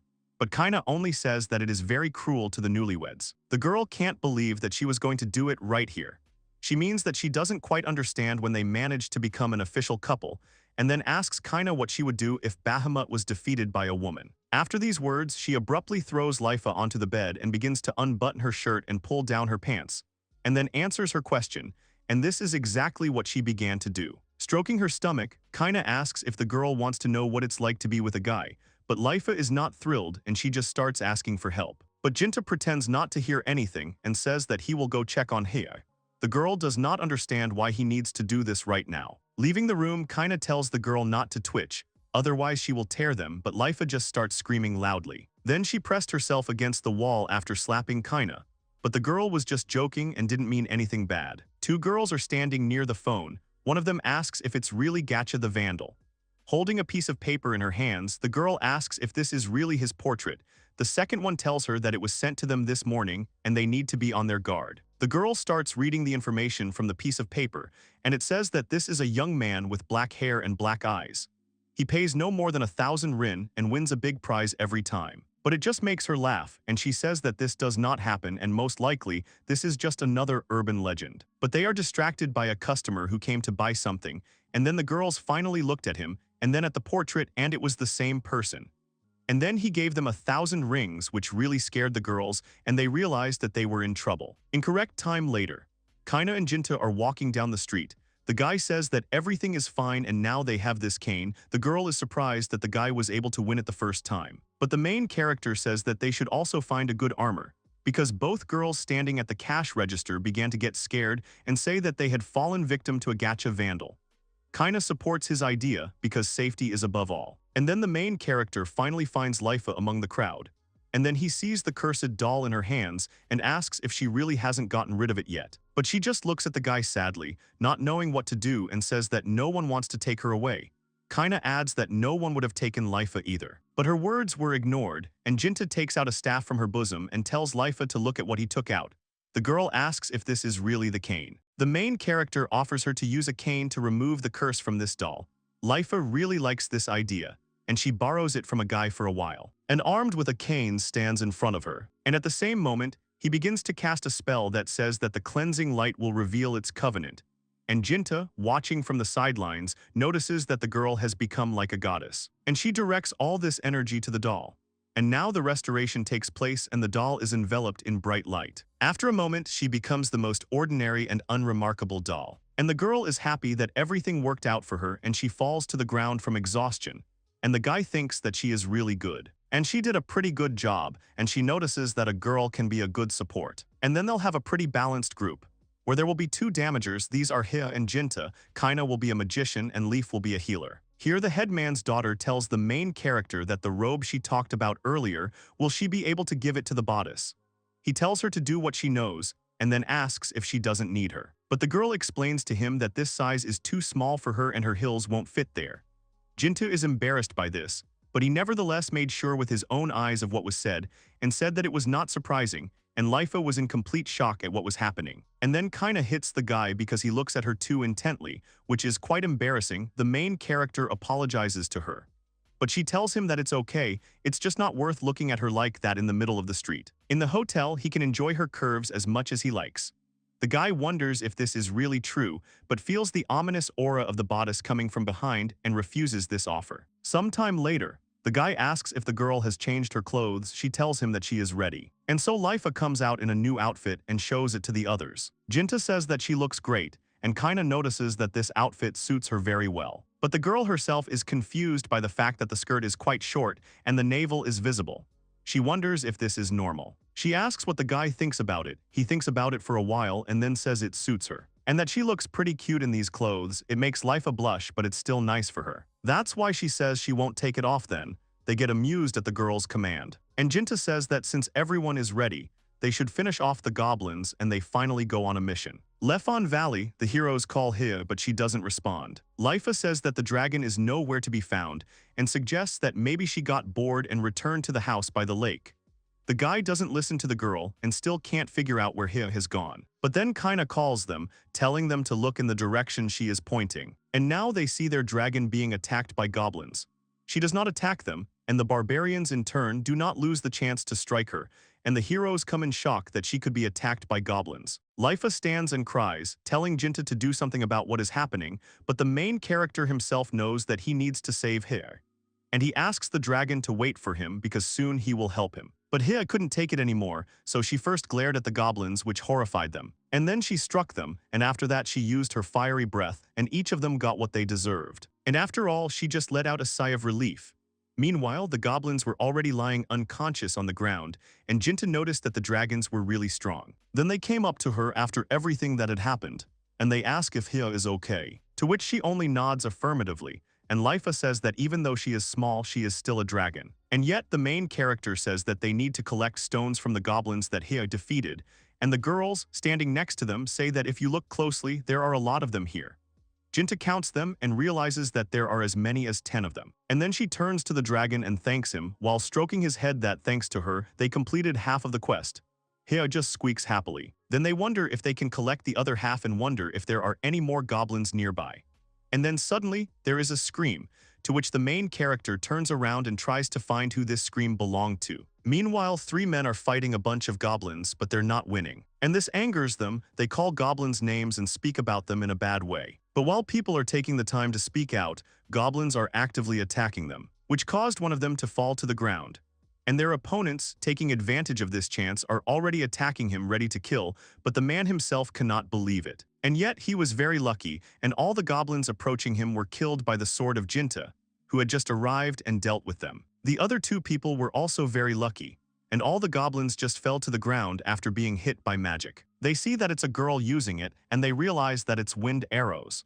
But they're wondering who this stranger is who saved them. And Lifa, joining them a little later, says that she was a little late, and she is also not sure if she can handle it. One of the people starts shouting for the goblins to stop. Touch their cart and break something there, because these are very expensive goods and you cannot touch them. The girl can no longer stand on the sidelines, simply decides that it's time for her to start acting, and she raises her cane up and tells this dirty goblin to walk away from the luggage. At first, he doesn't understand what the girl wants to do, and then he sees how she tries to hit him with a cane and immediately uses her sewing, thanks to which she remains unharmed. He's mocking her, but his fun is coming to an end. When he sees a formidable dragon behind the girl, Lifa does not understand what is happening to him, so she turns around and sees Hia behind her back, and this cannot but please her. The dragon begins to growl menacingly, and then she uses her dragon's breath against him. The goblins froze in horror, and Jinta, seeing the whole situation, realizes that this will end badly. So he asks Hyo to stop and she inhales everything back, which makes her feel bad, but the guy explains to her that she would just burn their product. Although it doesn't delight the dragon, she's already come to terms with it. Liafu, looking ahead, notices that the goblins are running away and tells the others about it so that they also pay attention to it. Kaina puts her hand out and says she won't let them escape, but Jinta stops her and tells her not to shoot. The girl asks if he is sure, but the guy explains to her that they most likely have a shelter and suggests that they keep an eye on them and then clean up their nest. Kaina is thrilled with this idea, because that's what you'd expect from Mr. Jinta. And now the four of them are ready to fight the goblins. And the three wanderers don't understand who they are. Chasing the goblins, they entered a dark, dense forest.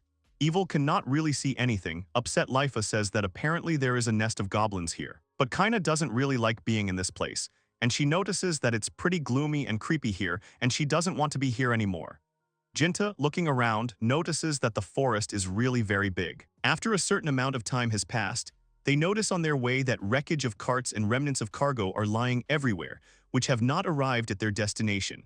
And I wonder if it really belonged to the merchants who were attacked by goblins. Kaina notices something ahead and warns the main character about it.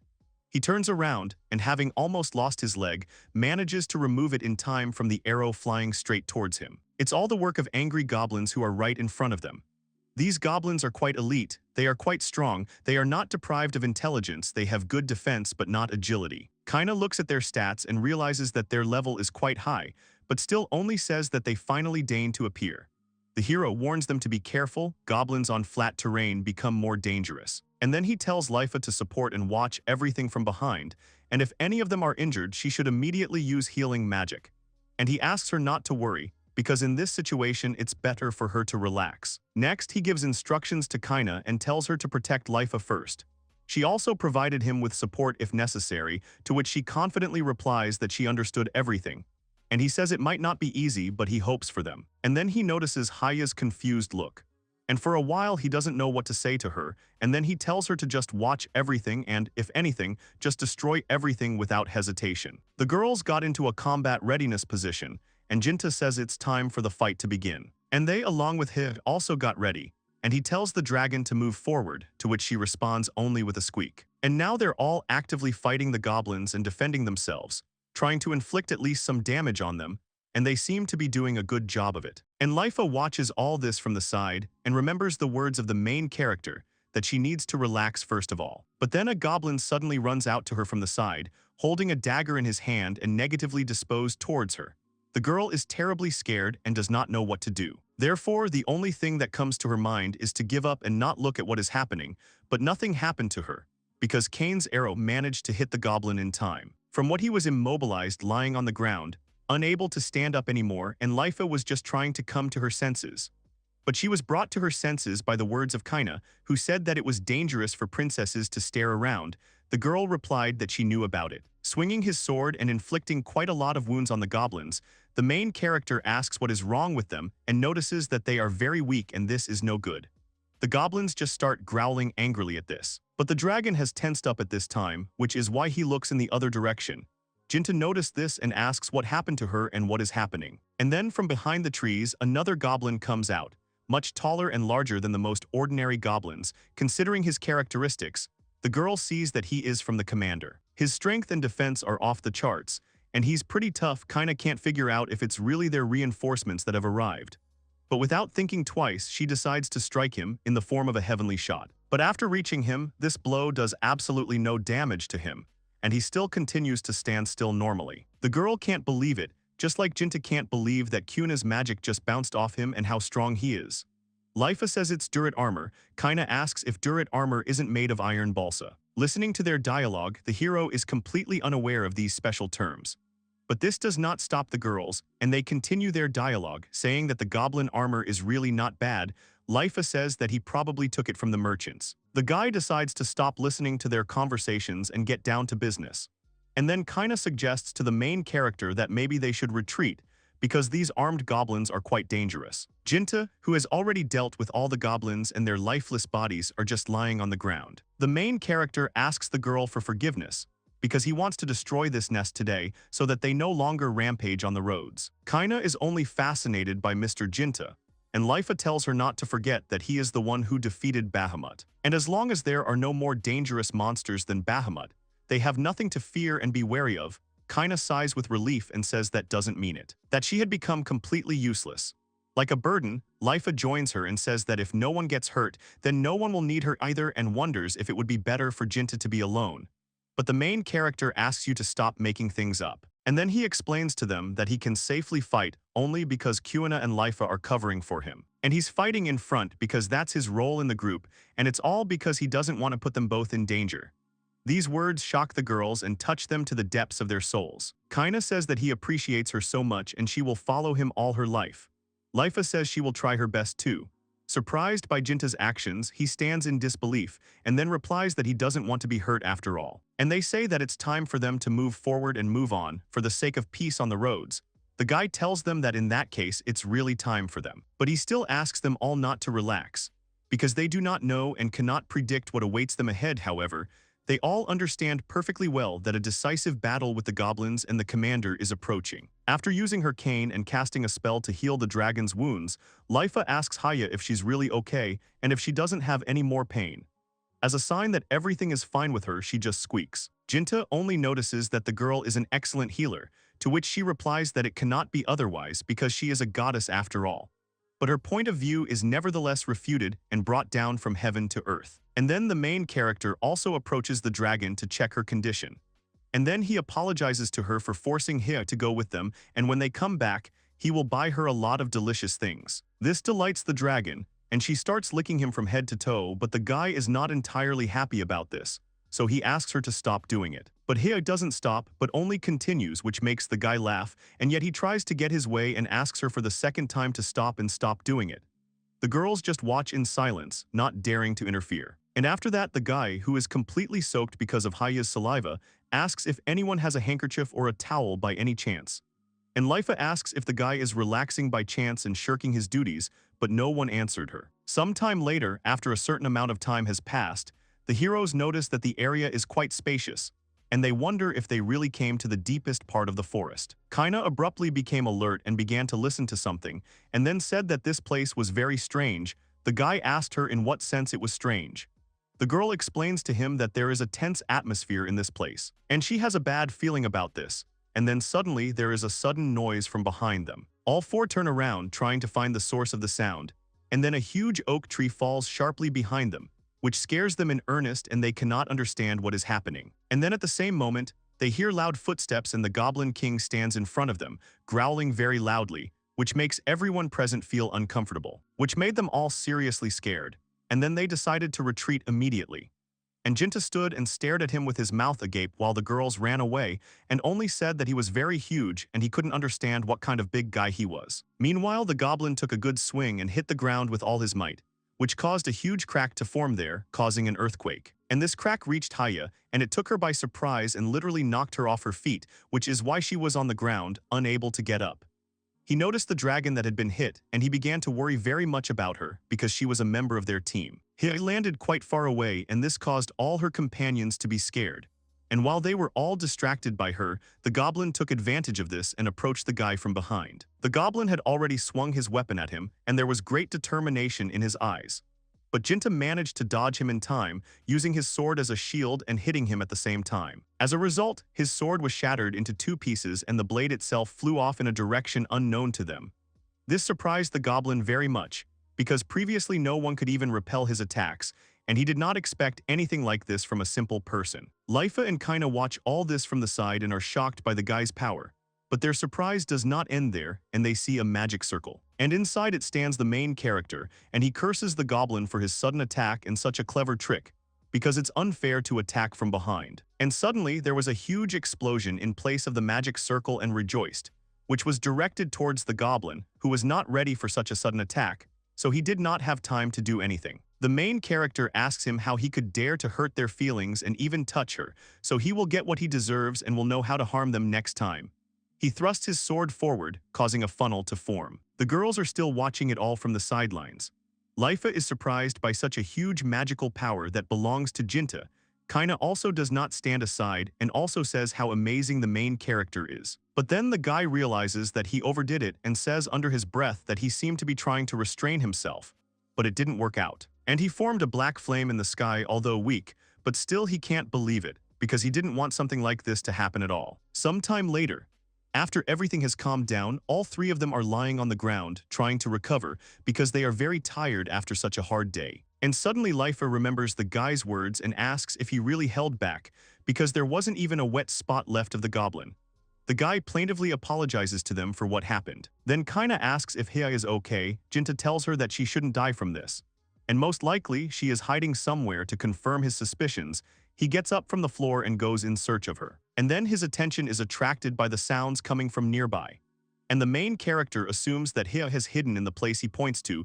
The girls are exploring the territory with him and cannot find her. And then suddenly someone comes up to Jinta and asks what exactly they are looking for.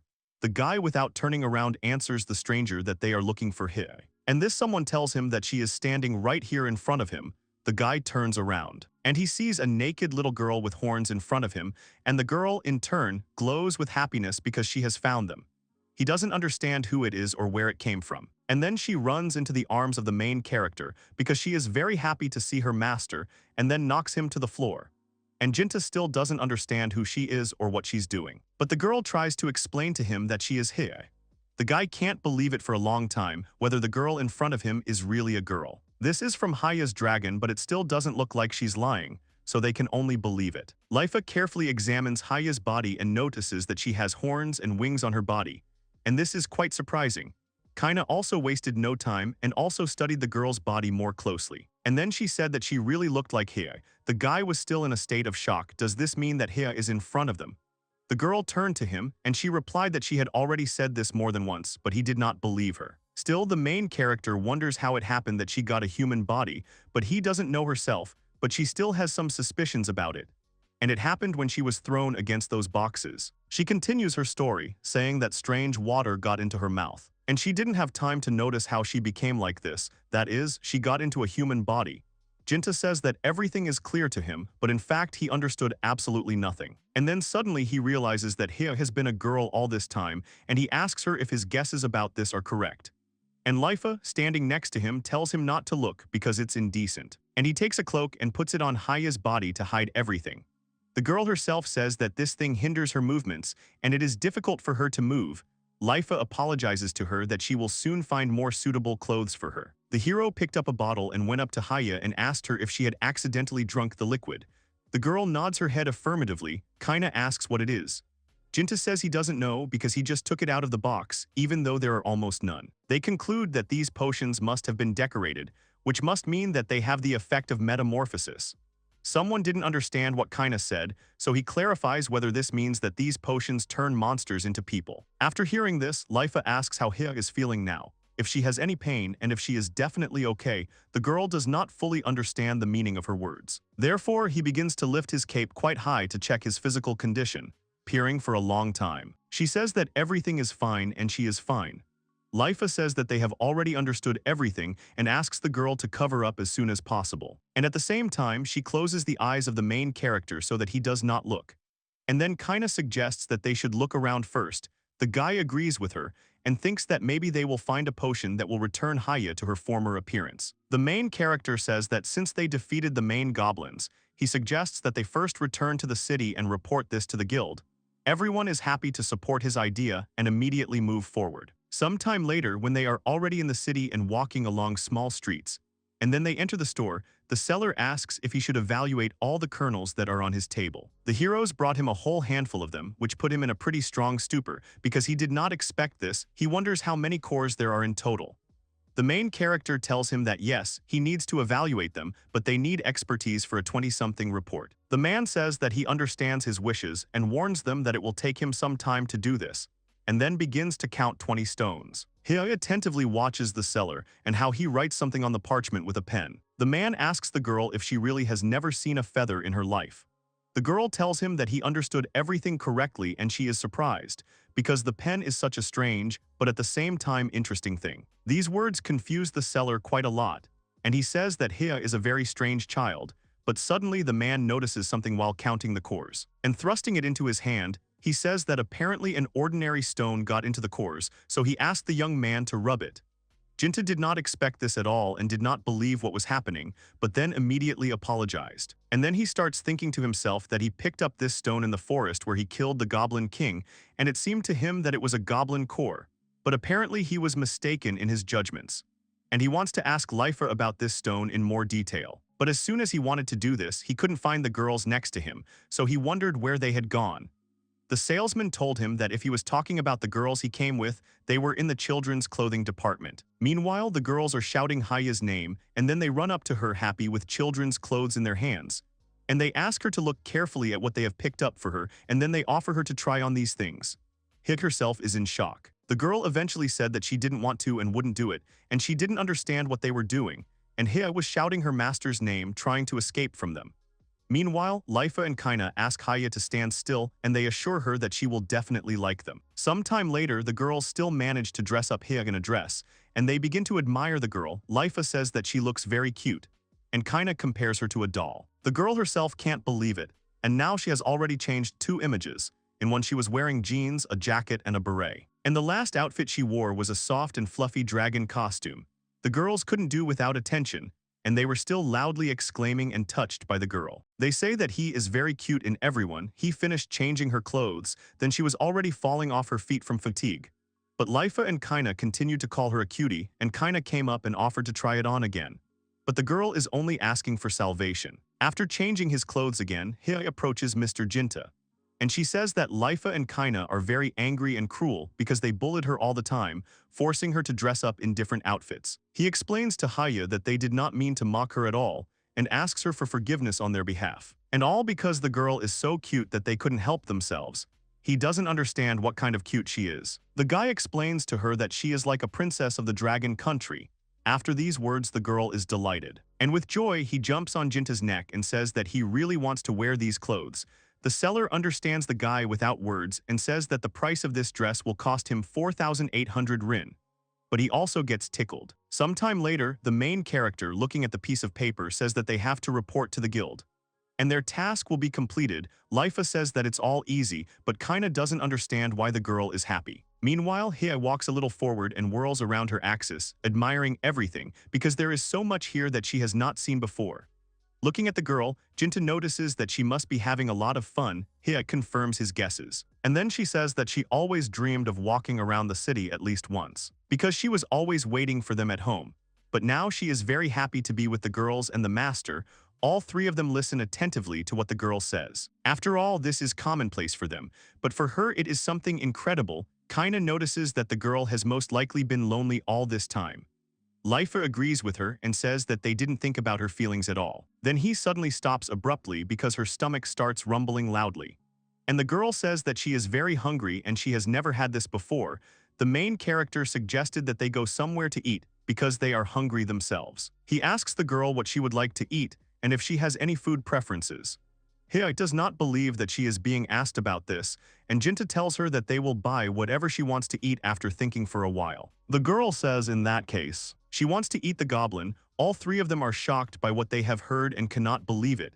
So they stand in silence because they did not expect the girl to say something like that. Then he asks her to choose something else, but they don't understand the reason because he told her to choose whatever she wants. The guy apologizes to her and explains that people don't eat that. Sometime later, they were already at the hotel, but as it turned out a little later, they would be in the same room. The main character said, apologizing, as there were no other options left, but Lifa tells him that this is not such a problem. Hia notices that there are only 3 beds in this room.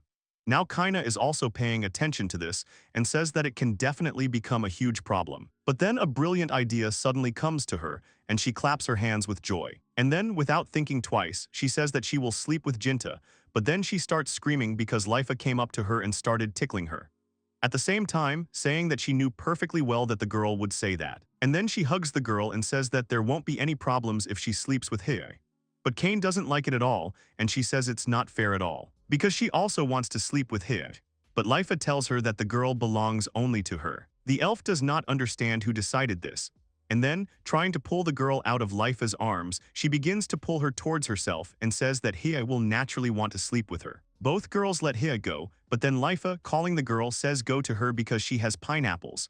Kaina is not thrilled with this because it is unfair to bribe with food. And she tells Lifa about this, but she doesn't listen to her, and Hia just asks them to stop because they behave like little children.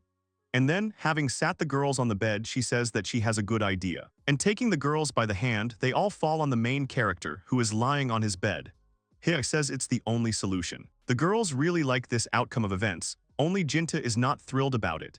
So he pushes them out of his bed, which makes the girls fly quite high, and then tells them that he wouldn't be able to sleep that way. A little girl with long and gathered hair in 2 ponytails thanks the main character, calling him Mr. Kazami and smiling very sweetly, showing her teeth. And then she tells him that she couldn't have expected at all that he would destroy a whole nest of goblins and now they don't bother them anymore, and her work is getting more and more interesting. He said he was surprised, but still glad. The girl with the 2 pigtails told him that he had really helped them a lot. Lifa and Kaina are only watching and listening to this dialogue from the side. The elf cannot understand what kind of feline voice she has. Lifa is only amazed at her loving gaze, and thinks to herself whether this means that Jinta likes it when people talk to him like that little girl with 2 pigtails, because she was openly flirting with him. And he says that they have received a reward, and then asks what they should do next and suggests that they go out to eat somewhere. Lifa calls Mr. Kazami, and he says that she also wants to go with him to the same item store, while using the manner of speech of a little girl with 2 pigtails. But the other guys didn't listen to her at all, and even more so Jinta, having rejected the girl, he asks the girl if she has any recommendations for the next task. And a little girl with 2 pigtails, having searched for something in her desk, she wonders what about the query that appeared in front of them. Kaina, after reading the headline, does not fully understand how it is to find a broken man, and even of this rank. The girl with 2 pigtails tells him that initially the reward for this case was less, but this person has not been able to find it for 6 months, so the reward has increased. Kaina says that they seem to want to find him very badly, and the little girl with the 2 pigtails tells her that it's probably true. And then she says that Mr. Line received financial support from this company, and apparently he was researching some kind of drug. And then he just disappeared, as if he had never existed.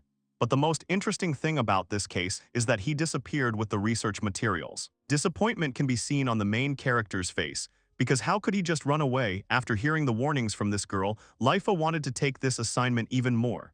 So she asks Jinta to take this quest. The guy turns to her and says that he wants to take him too, but the only problem is that it will be very difficult to find a man who disappeared 6 months ago. Kaina says there's probably a lot missing in this case. After all, this man just disappeared with the results of his research, which is why they can't miss this quest. The girl talked about it with such enthusiasm in her eyes that at first the rest of the team looked at her distantly, but then they supported her, and Jinta said that running away was the wrong decision.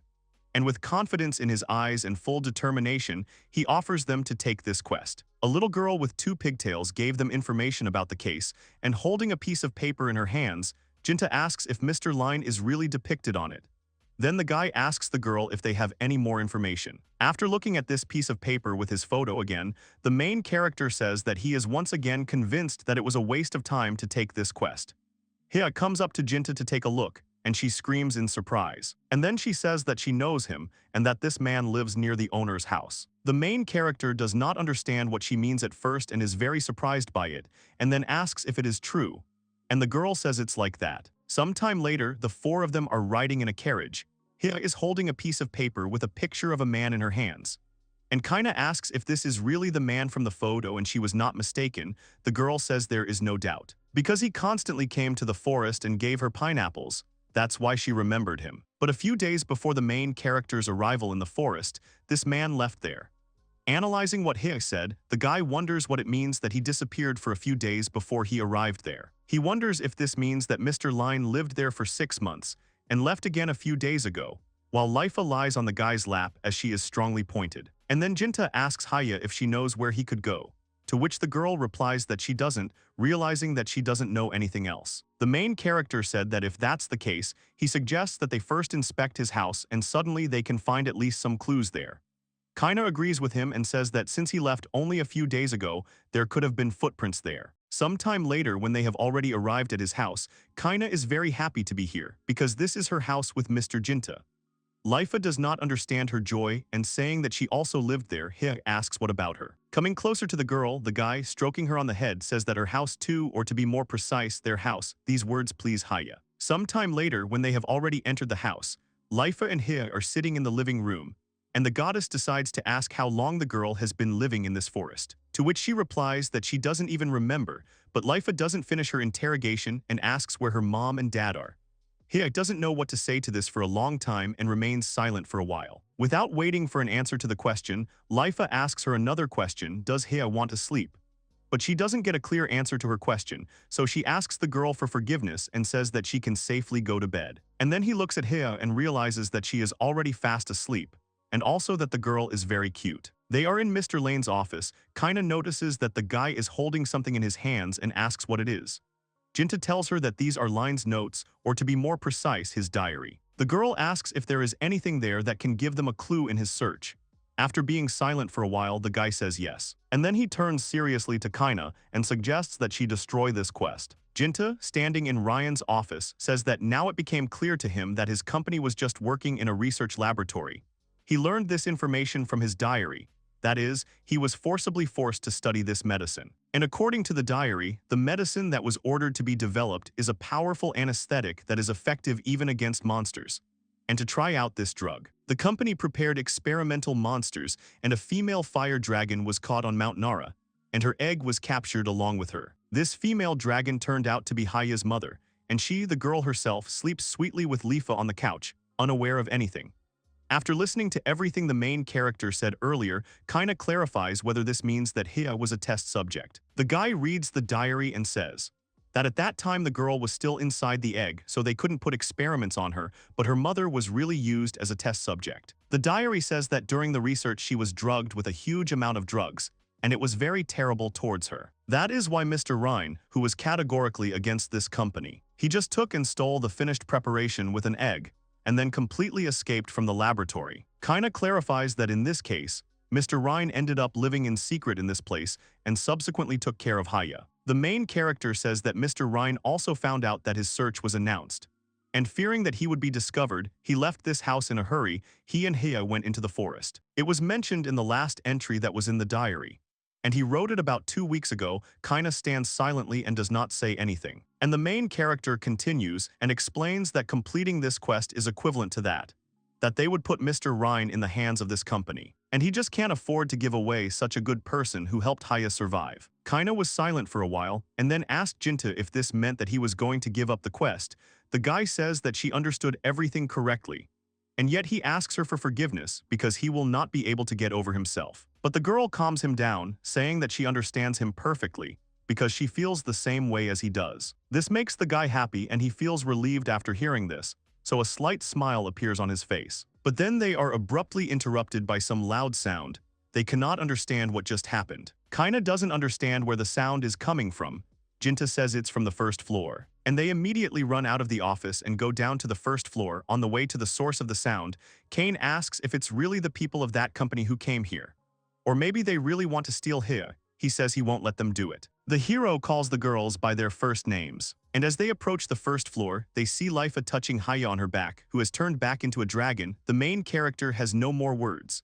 The four of them look at each other, not understanding what is going on. Jinta and Kaina are skeptical. Lifa realizes that she might get in a lot of trouble, and she panics and stammers that she will explain everything to them right away. It all started with the girl just sitting on the couch with Hye. And then a moment later, she was already on her back and the girl was already in dragon form. And yet it seems to her that they did not understand her, but the main character stops her, saying that they initially understood everything and they do not need to repeat it. And Kaina only argues that it's just that the effect of the medicine has ended and she has become a dragon again. Sometime later, being outdoors, or to be more precise on the lawn in front of the house, the guy tells some ball to open, at the same time directing all his power at Hye, who simply floats in the air and then ends up on the ground. Jinta says that apparently he really can put anything into his subspace.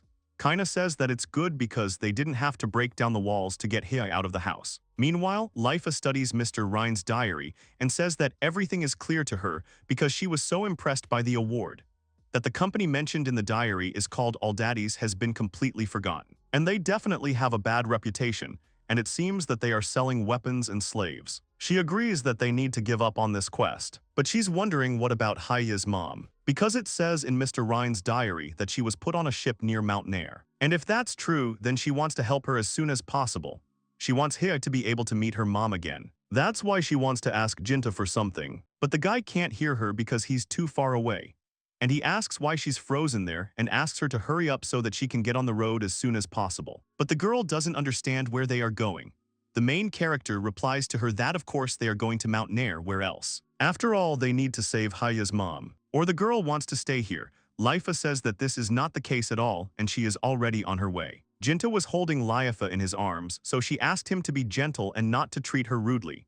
She was embarrassed by the position she was in, which caused her face to turn slightly red. The guy looked at the girl and said her name.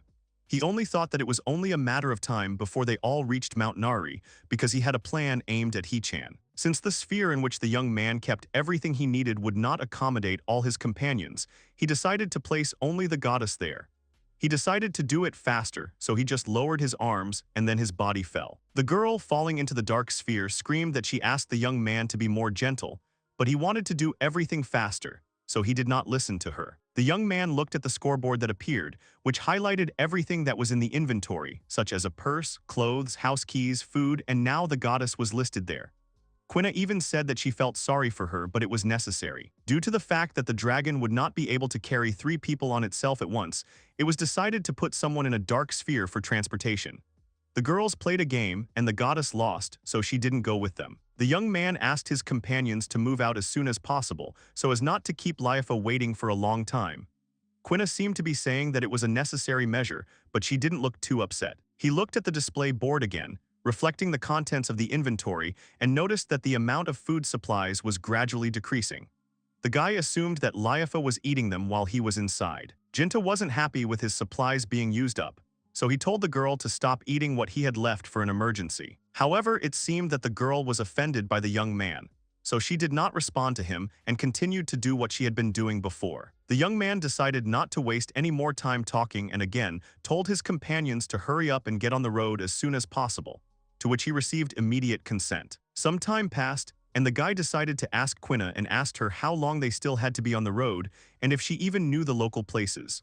The girl replied that she only knew the right direction, but without details. Jinta sighed because of this answer and thought that putting Liafu in the inventory was not the best idea, because maybe she would have been able to answer his questions. Suddenly, the girl sitting behind the guy pointed to the mountain and asked if this was the rock they were looking for, to which she received a positive response from her companion. Jinta said that because night was approaching, they should spend the night in the forest they were in and continue climbing in the morning at dawn. Quina supported this decision. After that, the young man remembered about the goddess and began to open the black sphere, hoping that the girl had not eaten all the supplies he was preparing. Putting his hand into the sphere, Jinta began to look for the goddess there. Groping for something, the guy thought he had grabbed onto Liafu's clothes. Taking a firmer grip, the young man began to pull the thing towards himself. However, the goddess asked him not to do this and to stop. Pulling sharply on an item of clothing, Jinta accidentally took off the girl's skirt without even realizing what had happened. Liafu fell out of the sphere, losing a few more things along the way, and fell to the ground, complaining that she was in pain. The guy looked at the goddess and immediately apologized to her. The girl was lying on the ground without a skirt and seemed about to cry from the current situation. Quina, noticing what had happened, said that if the young man wanted to take off someone's clothes so badly, then he could do it with her and not insist on Liafu. Jinta immediately began to justify himself, saying that he hadn't thought about it. Still holding someone else's thing in his hand, the young man grinned and, apologizing again, said that he did not know that it was a girl's skirt, to which he received a remark and an order to immediately return the skirt. The goddess decided to ask if they would definitely be able to find Hee-chan's mom in this place. Even though they had already come this far, they had no guarantees. Jinta looked at the girl and said he had no doubt about it, because everyone wanted to help the dragon and make her happy. The guy continued and said that they were definitely on the right track, and to understand that, you just have to look at Hee-chan. Turning his head towards their dragon, the young man said that from the moment they approached the mountain, Hee-chan kept looking in one direction towards the mountain. The young man also noted that their dragon wasn't even paying attention to them, so Quina assumed that Hee-chan might be feeling her mother's aura. The moon had already risen above the rock and the stars were burning in the sky. Jinta, addressing the dragon, asked her to wait a little longer, The guy promised that they would definitely help her meet her mom. A blonde-haired young man entered one of the chambers and bowed to the man who was there. The older man asked the guy if they had found Ryan Friedman, to which he received a refusal and an apology from the guest. The man, whose name was Aklo, was Aldaddy's supervisor. He said that Ryan had no choice but to come to him anyway, so he would definitely give up soon. Acello continued and noted that even the prototypes that remained in the laboratory were stolen by the goblins during transportation. The grown man said that they could make a lot of money if they could sell them along with their subordinate monsters, but they had to do something about the fire dragon as soon as possible. Recalling the imprisoned creature, he said that even though the experiment had weakened it somewhat, it was still a very valuable asset, so they kept it locked up. Next, Acello turned to the man standing behind him, whose name was Meldes, and said that he trusted him with the rest. Meanwhile, Jinta and her companions continued on their way, as a new day had come and it was light. However, the path was not easy. The guy got tired quickly, and it seemed to him that he was doing mountain climbing, and Liafu said that she could no longer feel her own legs. Kuina warned the young man about the cliff that awaits them. Taking advantage of the opportunity, Kuina decided to joke about Liafu's forms and compared them to the rock they were all walking towards. The goddess immediately protested and did not want to listen to something like that. Liafu began to prove that the girl was wrong, but Kuina did not even think to believe her. The girl's argument was interrupted by a young man who was surprised by something. Jinta, coming closer, saw the cage in the mountain and realized that most likely that was where He-chan's mother was. The guy couldn't believe that they had finally achieved their goal and found their dragon's mother.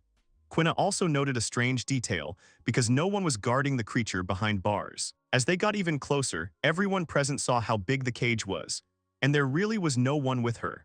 The company looked at the dragon in front of them and realized that He-chan's mom was not moving, as if she was asleep. He-chan approached Jinta and asked if this was really her parent, to which she received an affirmative answer. The dragon couldn't believe that they had actually found her closest relative.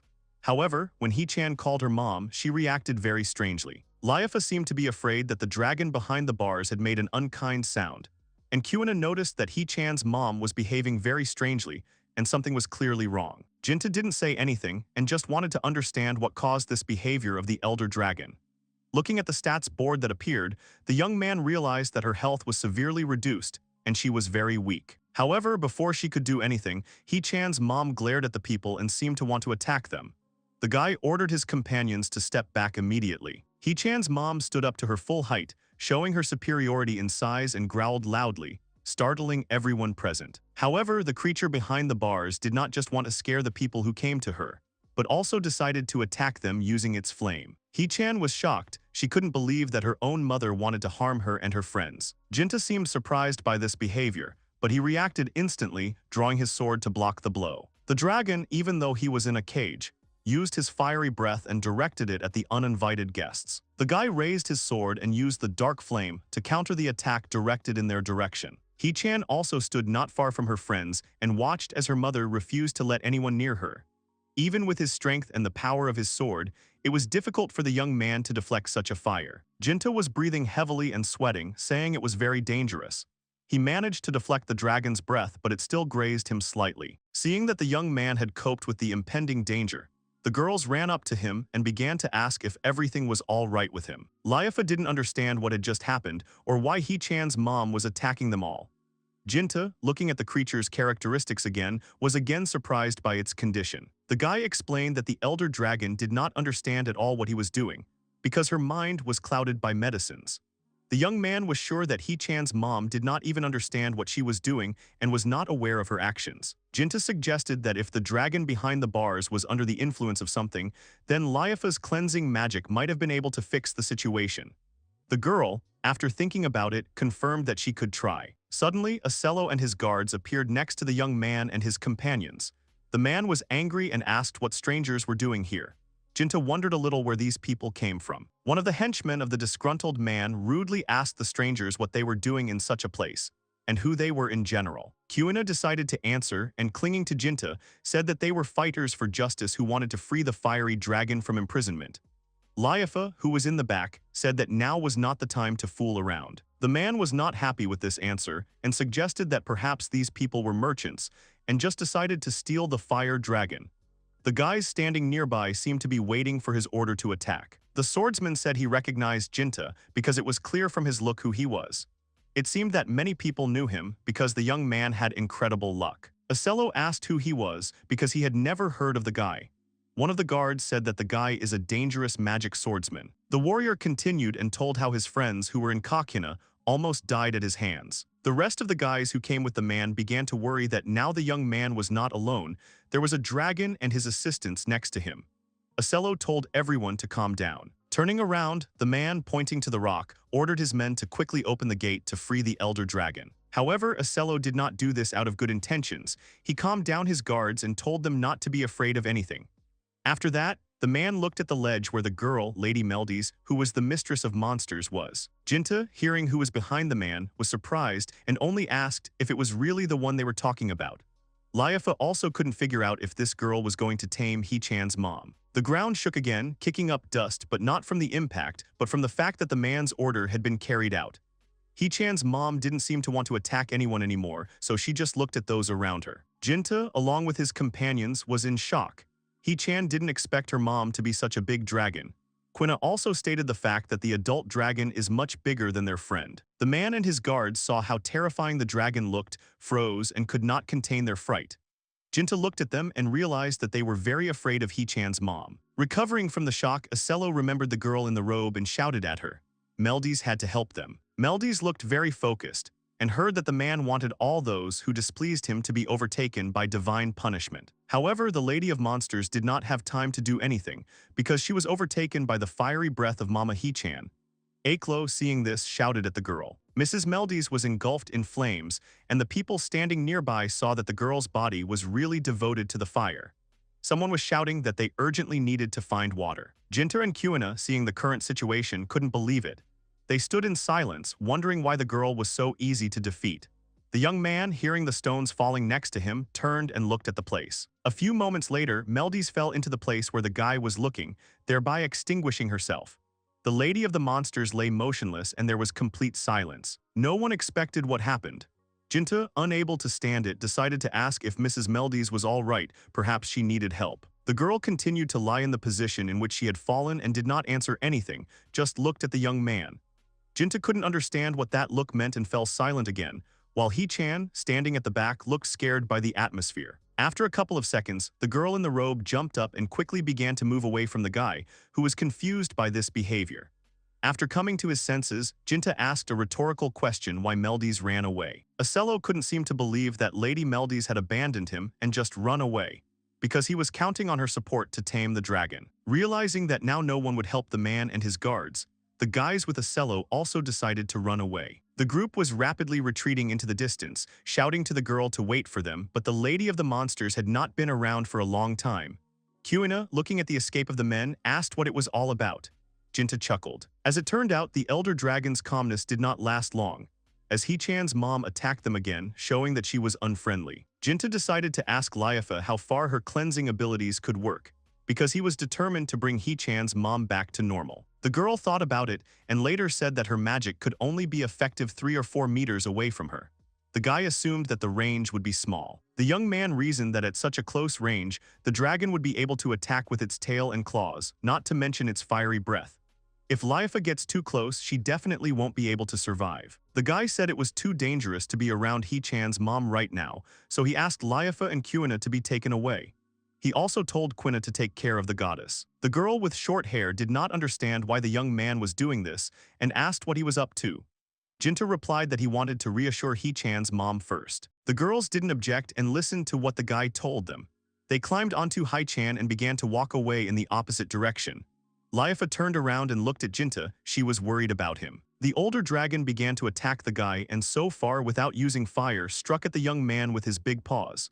Jinta fended off the attacks, but it wasn't easy for him. The elder dragon dodged attacks and flew into the sky when necessary, making it very difficult to hit him. Jinta understood that, unlike Hee-chan, an adult dragon could not only fight on the ground, but also rush into the sky, which proved his wisdom. That's why the guy assumed that his attacks would simply not reach the target. Suddenly, a funnel began to form around the young man, which raised smoke next to the guy. He did not understand what was happening, so he raised his head up. When he saw that Hee-chan's mom had assumed an attack position, he couldn't believe that she was going to attack him from the air. But more importantly, the young man was not thinking about himself. He was worried that the blow might be so strong that it would reach his girlfriends. Jinta did not immediately understand what the elder dragon was going to do, but it turned out that he was not aiming at the guy, but wanted to harm the fleeing girls. The young man realized that he would not have time to protect his friends and did not know what to do. He only shouted the name of their friend, who was a dragon, and hoped for her. The pillar of flame was approaching, and it seemed that the girls were doomed to collide with it, because they would not be able to escape. However, something happened that no one expected. Hee-chan spread her wings and was able to fly up, dodging the blow.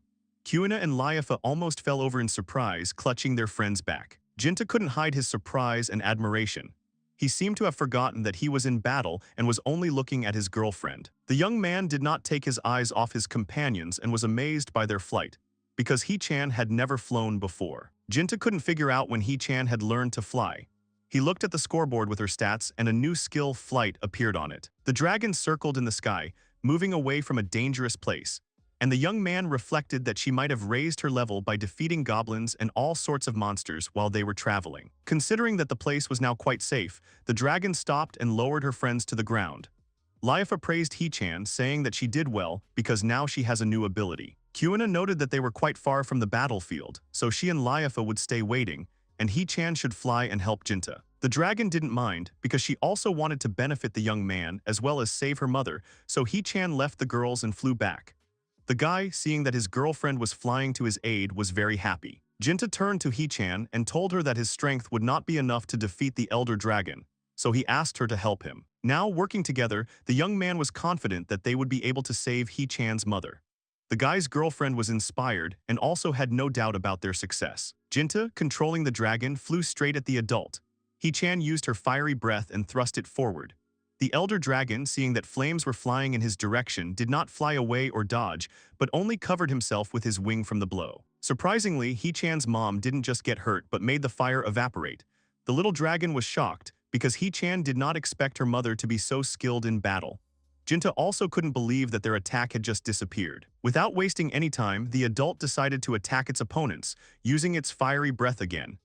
Hee-chan abruptly dodged the blow, losing confidence that they would be able to withstand such a strong opponent. Jinta decided to speculate that perhaps the adult also had a blessing skill. However, his thoughts were interrupted by his girlfriend's voice. The young man was distracted and decided to look in the direction in which the fireball of their rival flew and became worried. The guy realized that the attack was not directed at him again. A fireball flew towards the girls standing on the ledge. There was nowhere to run, so Kuina told Liafu to get behind her as soon as possible. However, the goddess did not understand why she needed it.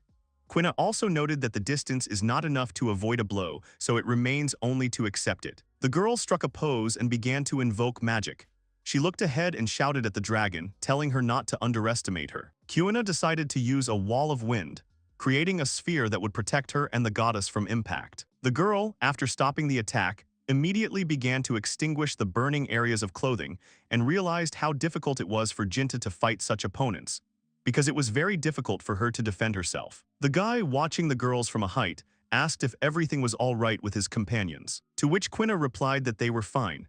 The girl also added that the young man doesn't have to worry about them, so he should focus all his attention on helping Hee-chan. The young man began to attack more actively and explosions were heard everywhere. The battle was in full swing, but no one wanted to give up. Later, the young man realized that the black flame was not strong enough, because attacking the dragon with fire was not very effective. Jinta thought about getting closer to strike with a sword. It was worth changing tactics, because if this was not done, the battle could continue indefinitely. The guy looked at Hee-chan and asked if they could get closer to her mom so that he could make a sword attack. Jinta did not doubt his friend, but he asked her if he could rely on her because it was very dangerous. However, Hee-chan wasn't going to give up. Kuina, watching from the sidelines, nevertheless noticed that their friend seemed to be gradually starting to slow down.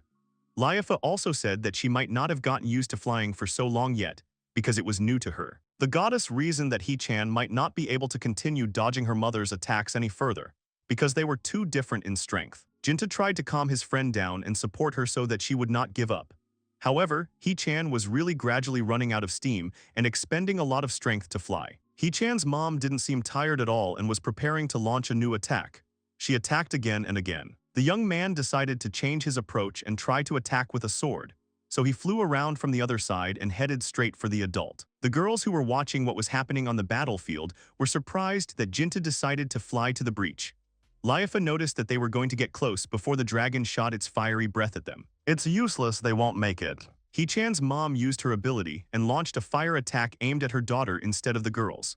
Hee-chan took all the attack on herself and the flames enveloped her. Liafu and Quina, who were watching the course of events, became very worried, because serious damage was possible from such an attack. However, what everyone noticed later, including the adult, was that Jinta was not on Hee-chan. Once behind the adult, Jinta swung his sword and warned Hee-chan's mom that it would hurt a little. The young man advised the elder dragon to grit his teeth and struck with his sword.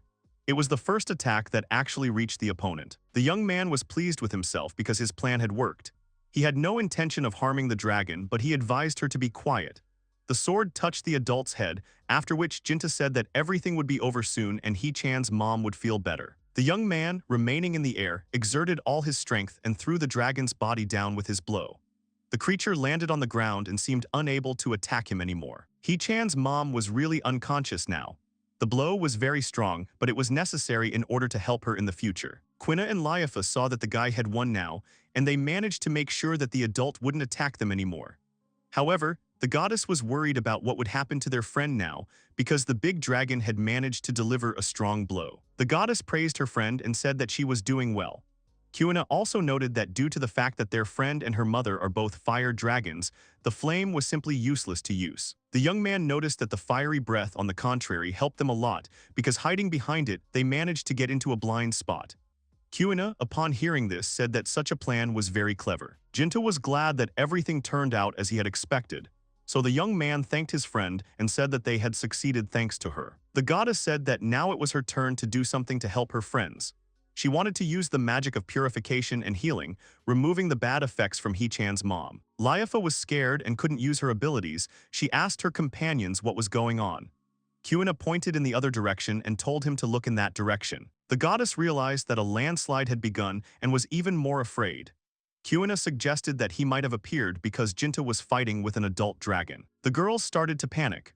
One of them suggested running away urgently, and the second asked where they needed to go because the stones were falling very quickly. The goddess, after thinking for a while, suggested the option of hiding in the sphere that Jinta used to store items, but the young man did not agree with such an offer. The young man said that if they did, there would be no one left outside to get them back, and they would be trapped inside. Liafu was desperate and did not know what else could be offered to avoid a collision. The goddess was worried that she couldn't help her comrades in any way. However, Jinta tried to calm everyone down and told them not to be afraid. He added that he would be able to push back the landslide if he used his black flame. Quina was less scared but asked if it was even possible to implement the young man's plan. The guy agreed, but advised me to move away from him just in case. Jinta formed a sphere of magic around himself and held the sword in front of him, accumulating more strength to use his ability. He understood that if he failed, the situation would become very scary. Accumulating more and more energy, the young man did not doubt himself and was confident that he would be able to withstand a natural disaster, because not only his own, but also other people's lives depend on him. However, trying to focus only on the disaster, the guy heard someone's voice. He couldn't tell if he was imagining it or if someone was really trying to tell him something. The voice that suddenly appeared was telling the young man to become the one who controls the resolution. Jinta didn't want to listen to anything and ordered the voice to be silent because the guy didn't know who it belonged to. Due to the fact that Jinta has accumulated a lot of energy, his magic has become very strong. By stepping on the ground with his foot, he caused it to crack. The young man was preparing to strike and swung his sword while repeating what he had said earlier. He wanted to be out of the way. Jinta launched an attack and directed all his forces towards the landslide. The black flame faced a natural disaster. The young man saw how a shock wave began to form due to the contact of his power and the force of nature. However, the impact was so strong that the black flames destroyed the mountain, from which rocks and trees fell. The black flame did not stop at one ruined mountain. It passed through several more and destroyed the rocks standing further away. Jinta stood in place and looked at what he had done. The blow was getting farther and farther away. Remnants of rocks and tree fragments flew past people. Liafu decided to ask why the guy had done something so destructive, but she didn't have time. Jinta interrupted her and immediately said that he had only planned to push back the landslide and not create devastation and destroy all the mountains. Quina was amused by the situation and only said that the landscape was a little different now. After the danger had passed the whole company, Jinta decided to ask the goddess how Hee-chan's mom was feeling right now. Liafu said that she alone would not be enough for the adult to fully recover, as her strength was already running out. They would need help, as the big dragon had a lot of health. However, the goddess added that she was able to save Hee-chan's mother from the negative effects, and therefore the dragon will soon come to his senses. Everyone was happy about it, and Quina noted that it meant they didn't have to worry anymore. Suddenly, the conversation was interrupted by a growl, and Liafu and Jinta turned to see what was happening to the dragon. It turned out that the big dragon had woken up and was already up. She looked at the people around her but did not react in any way. However, her attention was caught by a small dragon in the company of people, causing her eyes to widen. After a couple of moments, Jinta and Liafu smiled contentedly and heard no longer hostile sounds. The big dragon licked her daughter as a sign that she recognized her. The goddess, looking at this, noted that everything was fine now. Jinta also said that the adult finally recognized his child. Seeing how happy the dragons were together, the goddess asked if it would be better to leave them alone, to which she received a positive response from the guy. He added and said that they had come to reunite the family. Liafu was very upset and started crying. Jinta tried to cheer the girl up and asked her not to cry. However, the farewell was interrupted as the roar of a small dragon was heard. The company was no longer confronted by dragons, but by a woman with her daughter. She said that her child had told her everything about what had happened. Jinta and his companions were amazed that Hee-chan's mom was able to. The woman bowed and thanked her rescuers for their help, adding thanks for taking care of her child all this time. Hee-chan's mom also apologized for her recent behavior. Jinta was very embarrassed and noticed how impressionable the woman's form was, and thought that she should not bow to him. Liafu only said that the young man was behaving inappropriately. Hee-chan's mom didn't understand what the young man was trying to tell her and asked him again. Jinta was finally able to answer that the woman shouldn't worry about anything, because they were just helping a friend. Hee-chan's mom noted that the guy fought beautifully side by side with the dragon of the flame of fire, which was beyond the power of every person. The woman also said that she was glad that her daughter knew such a brave warrior. Jinta replied that it would be wrong to say that he was the only one who cared about Hee-chan. The young man was modest and accepted the praise with difficulty. The young man said that even as a little dragon, Hee-chan had helped them all out many times. Quina and Liafu were a little embarrassed by Jinta's words, but he continued and said that Hee-chan was a very good girl. Deciding not to delay for a long time, the young man said that the rest of the care for Hee-chan now depends on her mother, since in the end, it's better for children to be with their parents. Hee-chan didn't expect to hear such a thing and seemed to be a little confused. The girl protested because of this decision, but Jinta began to explain to her that they had agreed on this from the very beginning. Hee-chan's mom listened attentively to what the young man was saying, and he continued, concluding the thought that when they found the girl's parent, they would leave her, because she should no longer be far from her mother. The girl thought about it at first, and then remembered that there really was such a conversation. She remembered how she met Liafu and how Jinta promised to help her find her parents. The young man tried to gently tell the girl that it seemed that their paths should part here, because their common goal had been achieved. Liafu was also moved, and tears welled up in her eyes. The girl thanked her friend for allowing her to fly on herself, and the goddess also hoped that everything would be fine with her and her mother, even if they would be together now. Quina also said goodbye to the girl, thanking her for her help in the battles and also wishing her all the best in the future. Jinta wished Hee-chan to become a great dragon like her mother. Hee-chan, hearing all the words of encouragement and gratitude, sat on her mom's back and continued to cry. She was touched by how her friends treated her. Jinta smiled one last time, looking up at the sky at the retreating figure of a large dragon. He was happy for the girl because she had finally found a family. A fishing line was lowered into the water, on which there was a bait for fish. The young man who owned the fishing rod was upset because he couldn't catch anything. A week after he helped Hee-chan find his mom, he was sitting on a small wooden pier that was located by the lake. The young man was puzzled by what he needed to do now. Quina came up to the young man and called him because she was told that dinner had already been prepared. Jinta turned around and was slightly surprised why the food was prepared so quickly. Arriving at the house, Liafu was in the kitchen cooking dinner. She was happy to announce that she had already cooked the fish. Jinta, starting to taste the dishes that were on the table, reasoned that although Liafu did not look like a person who cooks well, she managed to make a really delicious dinner. These words confused the girl. The goddess warned them that if they didn't go shopping soon, their game would be over. The young man did not understand what the girl meant and asked her the meaning of the phrase. However, it turned out that Jinta just didn't want to go shopping. He sighed heavily and said it would take him about half a day to get to the city. Kuina also noted that together with Hee-chan, they could have done it faster. Liafu repeated the name of the girl who lived with them a week ago and dropped the kitchen appliance she was eating with into a plate. Jinta and Kuina were a little confused and didn't realize that their words could hurt the girl sitting across from them. Liafu couldn't hold back her tears and blushing began to cry. The goddess did not forget the girl and her mention brought her to tears. Liafu cried loudly, saying their friend's name, and the young man asked why the girl was reacting like that. Did she really miss her so much? Kuina came closer to the goddess to pat her on the head as a sign of comfort, and the young man said that he thought that in the last few days she had become calmer about this fact. However, Jinta understood her feelings. Remembering the interaction of the girls, it was clear that Liafu really liked Hee-chan. She wouldn't have been able to get used to the fact that the girl was no longer living with them, but with her mother. Looking at Kuina, the guy thought that the girl felt the same way, although she did not show it. The truth was that Jinta missed the girl terribly, but it was clear that they had made the right decision by leaving her with her mother. Jinta went to bed and talked about how if they were going to the city tomorrow, they needed to get a good night's sleep. However, he was confused by the fact that his blanket was too warm because he had only gone to bed a couple of minutes ago. At first, he thought that one of the girls had just put a bottle of warm water in his bed, but it just turned out to be Hee-chan. The young man picked her up and examined her. After calming down, Jinta just sat the girl down between his legs and decided to continue getting ready for bed. The young man covered himself and his girlfriend with a blanket and thought only that Hee-chan was very warm. It wasn't until some time later that Jinta realized that something was wrong and opened his eyes in surprise. He shouted the girl's name to make sure it was really her. The young man immediately asked why she was here now. Hee-chan replied, remembering what Jinta had told her earlier that this house also belonged to her. Due to the fact that the girl also missed her friends, she flew back to their common home because she just wanted to return. Jinta understood this, but it was still strange for him to hear it. She now has a house where she will be with her mother. The young man began to explain that no matter how much Liafu, Kuina, and he wanted to, they would never be able to replace the girl's mother. However, it seemed that Hee-chan didn't need it. Because she wasn't looking for a replacement for her own mom, she said that they were friends. Hee-chan explained that she remembers everything they did together. They all ate, went to bed, and even fought side by side.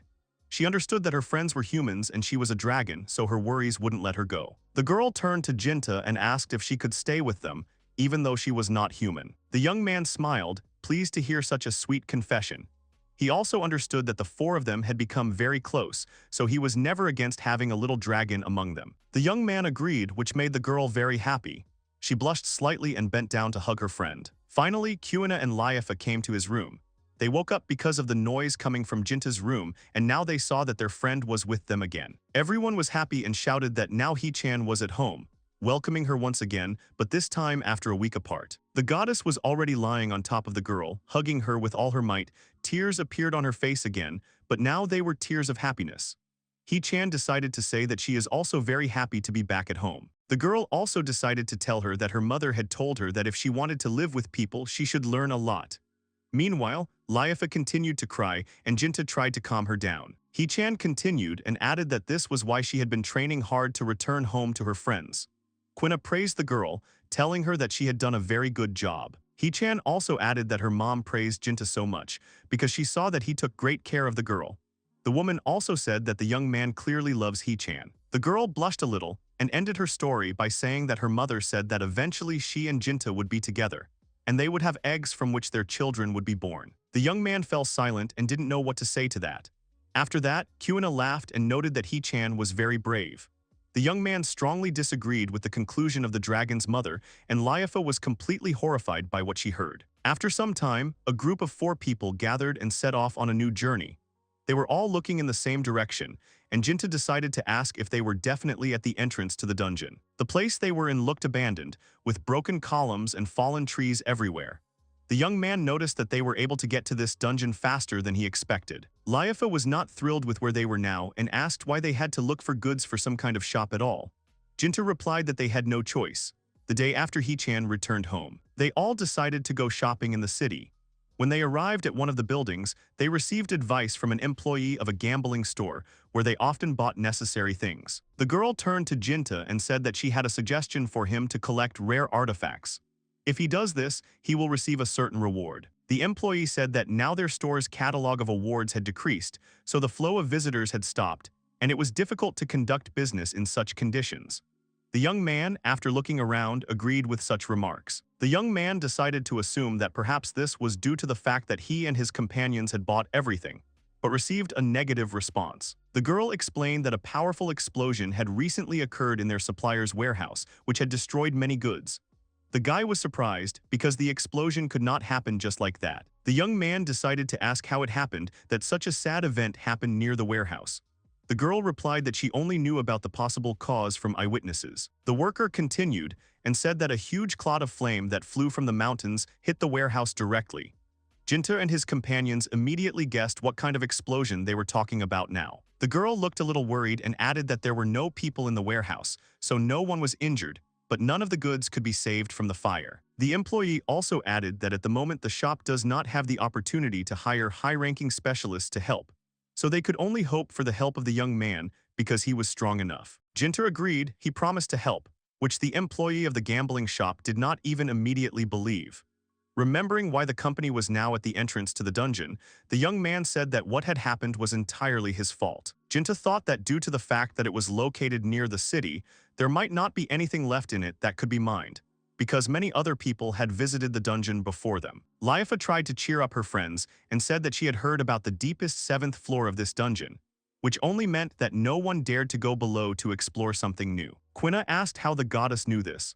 Liafu did not disclose how she came to know this information and only said that she knows it because she is a goddess. Quina didn't understand what the girl meant. However, the goddess did not go into details and asked to believe her that there was definitely something below the 7th floor. Quina, noticing that there was something ahead, tried to warn the girl about it. The goddess became confused and began to fall into space, which suddenly appeared under her feet. Jinta managed to grab Liafu by the stomach and pull her towards him. He knocked the girl back, preventing her from falling, and asked her to be careful. Jinta looked at the girl and asked if she was okay. Liafu was a little confused and agreed. He warned her that you should always be on your guard in the dungeon, to which the girl immediately agreed and apologized. He-chan, seeing this, said she was jealous of Liafu because the guy was very worried about the goddess. The girl asked Quina if Jinta would save her if she also fell into the pit like the girl, but Quina replied that there was no point, the dragon could fly. After walking a little further, the company reached a room. The young man read the sign and said that they were on the 7th floor. He-chan asked where they should go next, as they seemed to have reached a dead end. The young man exhaled and said that not only were there no treasures here, but there weren't even any monsters in general. Liafu also noted that this is where the descent should be, so you should look more carefully. The girl asked to look at something. Jinta asked what the girl had found. Quina was standing next to a wall that had some kind of inscription on it. The girl could not read what was written on the wall, as the language used for writing was the ancient writing of spirits. Liafu confirmed this fact and became interested in what was written in front of them. Quina asked the goddess if the girl could read what was written, but they were interrupted by Jinta, who came closer and wanted to look at the inscription himself. It seemed that the young man understood something just by looking at the writing. After reading the directions on the wall, the guy shook his head in search of something. Quina asked what Jinta was looking for, but he didn't answer. Having found what he was looking for, the young man pressed on one of the tiles. After some time, the wall to the right of the inscription moved away. The girls were shocked and couldn't believe their eyes. Liafu asked how the young man understood what needed to be done in order to find the hidden passage. The young man only said that it was very easy. Jinta added that he learned this from the writing on the wall, after which he received a question from Quina about how he was able to read this language. The goddess, still confused by what had happened, also asked the guy how he could learn this writing. Jinta was confused because he did not know how to explain his action. He was only able to read what was written on the wall because everything was written in Japanese characters. The inscription said that a guard lived below. If someone can read the specified text, they should click on the square stone at the bottom. There was also a good luck message on the wall for whoever did it. The young man became the guide of his entire team and pointed out the right path. As he walked on, he kept talking about where to turn or go straight. Once on the new floor, it turned out that this was the 10th floor. There were many chests on it, as no one had ever managed to get this far before. This meant that they would be running an errand from the gambling shop. However, the guy had the impression that there was someone else in the room they were in. He-chan, upon hearing this, noted that it was true. Quina suggested that perhaps there could be the same guards that the young man had read about when they were upstairs. Jinta assumed that the 10th floor was the lair of the boss, but the goddess doubted it. Liafu did not doubt what she was saying and noted that there could be no boss in the dungeon for beginners, especially since it was located near the city. The girl also added that she would defeat him, if anything, with her new skill. The young man looked at the scoreboard, which showed the characteristics of the girl, and realized that in addition to skills for purification and healing, she had abilities that helped in battle. The goddess said that she used to love boxing very much, so she still has some fighting skills. Jinta asked why she needed to practice such a sport because it was strange for such a girl. Liafu did not go into details of her hobby and simply replied that she wanted to pursue it. Then the guy asked if the goddess had managed to achieve the results she expected to get.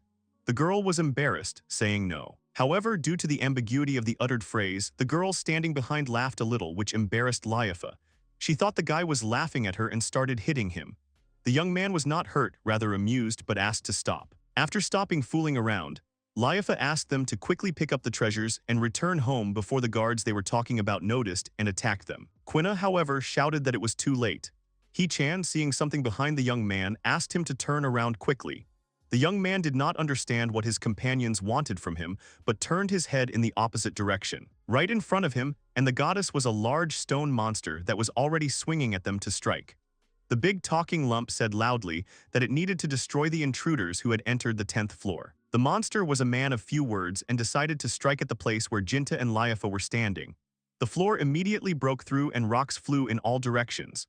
Kuina and He-chan, who were standing on the other side, saw that the stone monster had struck with his hand. Due to the great force of his own blow, the stone monster did not even realize that something was wrong. The monster was silent, but one of his arms, which he used to attack, fell apart from the guy's ability to use his sword. Jinta wasn't scared at all, unlike the girl who fell to the ground out of fear. The guy decided to make a joke and told the goddess to deal with the monster herself using her new skills. Liafu told the young man to be careful. The girl noticed that most likely it was one of the technologies of the spiritual craft of bygone eras. The monster that lost its arm a few minutes ago has already fully recovered, which meant that he was an immortal giant golem. Jinta, however, wasn't scared or nervous at all. On the contrary, it became much more interesting for him to fight because his opponent was able to regenerate. The young man was confident that he would win even over such an opponent. He-chan also did not stay away, and has already assumed the form of a dragon to help the young man in a difficult battle. Quina, coming closer to Liafu, asked if she was okay, to which she received a positive response, although she was not entirely sure.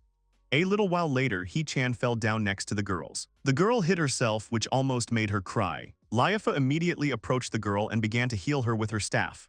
Quina realized that, as it turned out, their opponent was very difficult. She said it was too crowded in such a room. He-chan hit the ceiling of the dungeon. Quina watched the duel and noted that Jinta was clearly stronger than the stone monster, but Liafu added that due to regeneration, this difference in strength did not give an advantage. Quina realized that the fight could continue. Jinta did not think about changing tactics yet and only noted that his opponent was very stubborn, so he tried to hit again as hard as possible. Liafu, seeing how the young man was fighting, asked if he had any plan. However, Jinta did not pay attention to anything and continued to fight with his strength, striking with his sword. The guy decided to check what would happen if he simply did not allow the stone monster to regenerate without stopping the flow of blows. He-chan realized what the young man wanted to do because it took time to recover, which the young man did not want to give the monster. Kuina also supported this strategy, but the goddess was not sure of the success of such a plan. Jinta didn't listen to anyone and said that he didn't care what was more effective. He would just fight the monster for as long as it took for it to stop. The guy attacked the enemy more fiercely each time, not even allowing him to strike back. Jinta suggested that he stop, because if he didn't, he would simply turn into a pile of stones. However, the stone monster wasn't going to back down, saying the same word every time. The stone glittered, but the young man decided that it did not look like a crystal. The stats board that appeared indicated that this stone was very rare and magical. Looking back at the monster, the young man realized that it had stopped and was no longer moving. He assumed that the stone he took out was the source of his energy. Hearing this, Quina was very surprised. The girl continued to think about how the technology of spiritual craft could be here, and even so advanced that she could speak and move. Jinta inquired and asked what kind of spiritual craft it was. Liafu explained that it is understood literally, since such tools and devices are created by spirits. Legend had it that a long time ago, humans, spirits, and other races joined forces to fight back against a terrible deity terrorizing the world. Then the spirit of the earth gave birth to golems in order for them to help fight evil. The stone that the young man found was really magical and helped control monsters. Ancient texts indicated that such stones also increase strength. Jinta wondered which inscriptions Kuina was talking about and assumed that these were the ones he had read on the way here, and, for example, the one inside the stone golem. Liafu saw that the young man decided to get inside the monster and began to worry about him. The guy said he had an idea. The young man cleared the place that was covered with stones with a small knife and looked at the sign. The young man brought a magic stone to the cleared area and applied it, telling the monster to wake up. The stone monster really woke up. The stone acted as it was told about and really gave strength to the monster. Liafu doubted the correctness of the decision because the golem began to regenerate again, but the guy said that everything was under control. The young man decided to try to give the golem an order and see if he would carry it out. Jinta ordered the monster to take Kuina and lift her as high as he could. The girl was not thrilled with this. The golem was silent. However, later the monster still obeyed and taking the girl in his arms really lifted her up. Kuina was in shock. Realizing what was happening, she screamed loudly because such a huge creature could harm her. The goddess asked the young man why the monster began to obey him. After that, the guy explained that he had rewritten the text on the slab inside him. Jinta wrote that the golem should follow all his orders. After all the machinations, the team remembered why they came to the dungeon in the first place. Jinta was in charge of everyone, and with the help of their new ward, all the treasures seemed to have been collected from the chests. Jinta decided to use his assistant and politely asked him to help them lift the heavy lid of the box. Liafu also asked the young man to stop using the ancient weapon from the legends. The monster lifted the lid of the chest, after which Jinta was very surprised by what was actually in it. The young man realized that in front of him was a hammer of the highest rank. Liafu was also impressed by what she saw. He-chan did not understand the general admiration and asked if this weapon was really that good, after which Jinta said that no one would even want to give such a rarity. The weapon was called Mjalnir. Kuina knew a little about this weapon and said that it was also created using a spiritual craft to destroy the evil deity she was talking about, mentioning an old legend. The golem was guarding what was here. However, as soon as the girl took hold of the hilt, the weapon slipped out of her hands and fell back into the chest, and Kuina screamed in surprise, which puzzled all her friends. The girl explained that as soon as she picked up the hammer, it jumped out of her hands due to the fact that its handle was covered with some kind of slime, which was now dripping onto the floor from Kuina's palm. She obviously hadn't expected this and blushed. Jinta, seeing this, asked what it could be. The girl suggested that perhaps it was a trap so that the hammer would not be so easy to steal.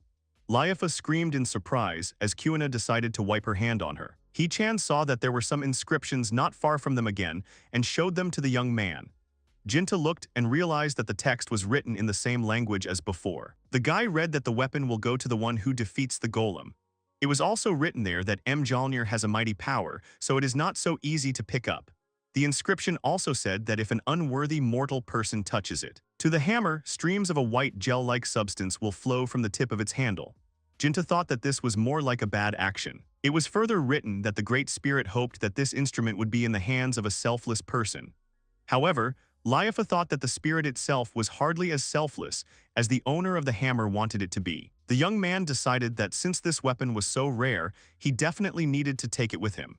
He ordered the golem to pick up the hammer and put it in the black sphere that he had already opened. The monster obeyed the order, and although he didn't really want to, picked up the hammer by the other part so as not to get dirty. After that, the company took all the treasures with them and went back to the city to give them to the gambling shop, as they promised.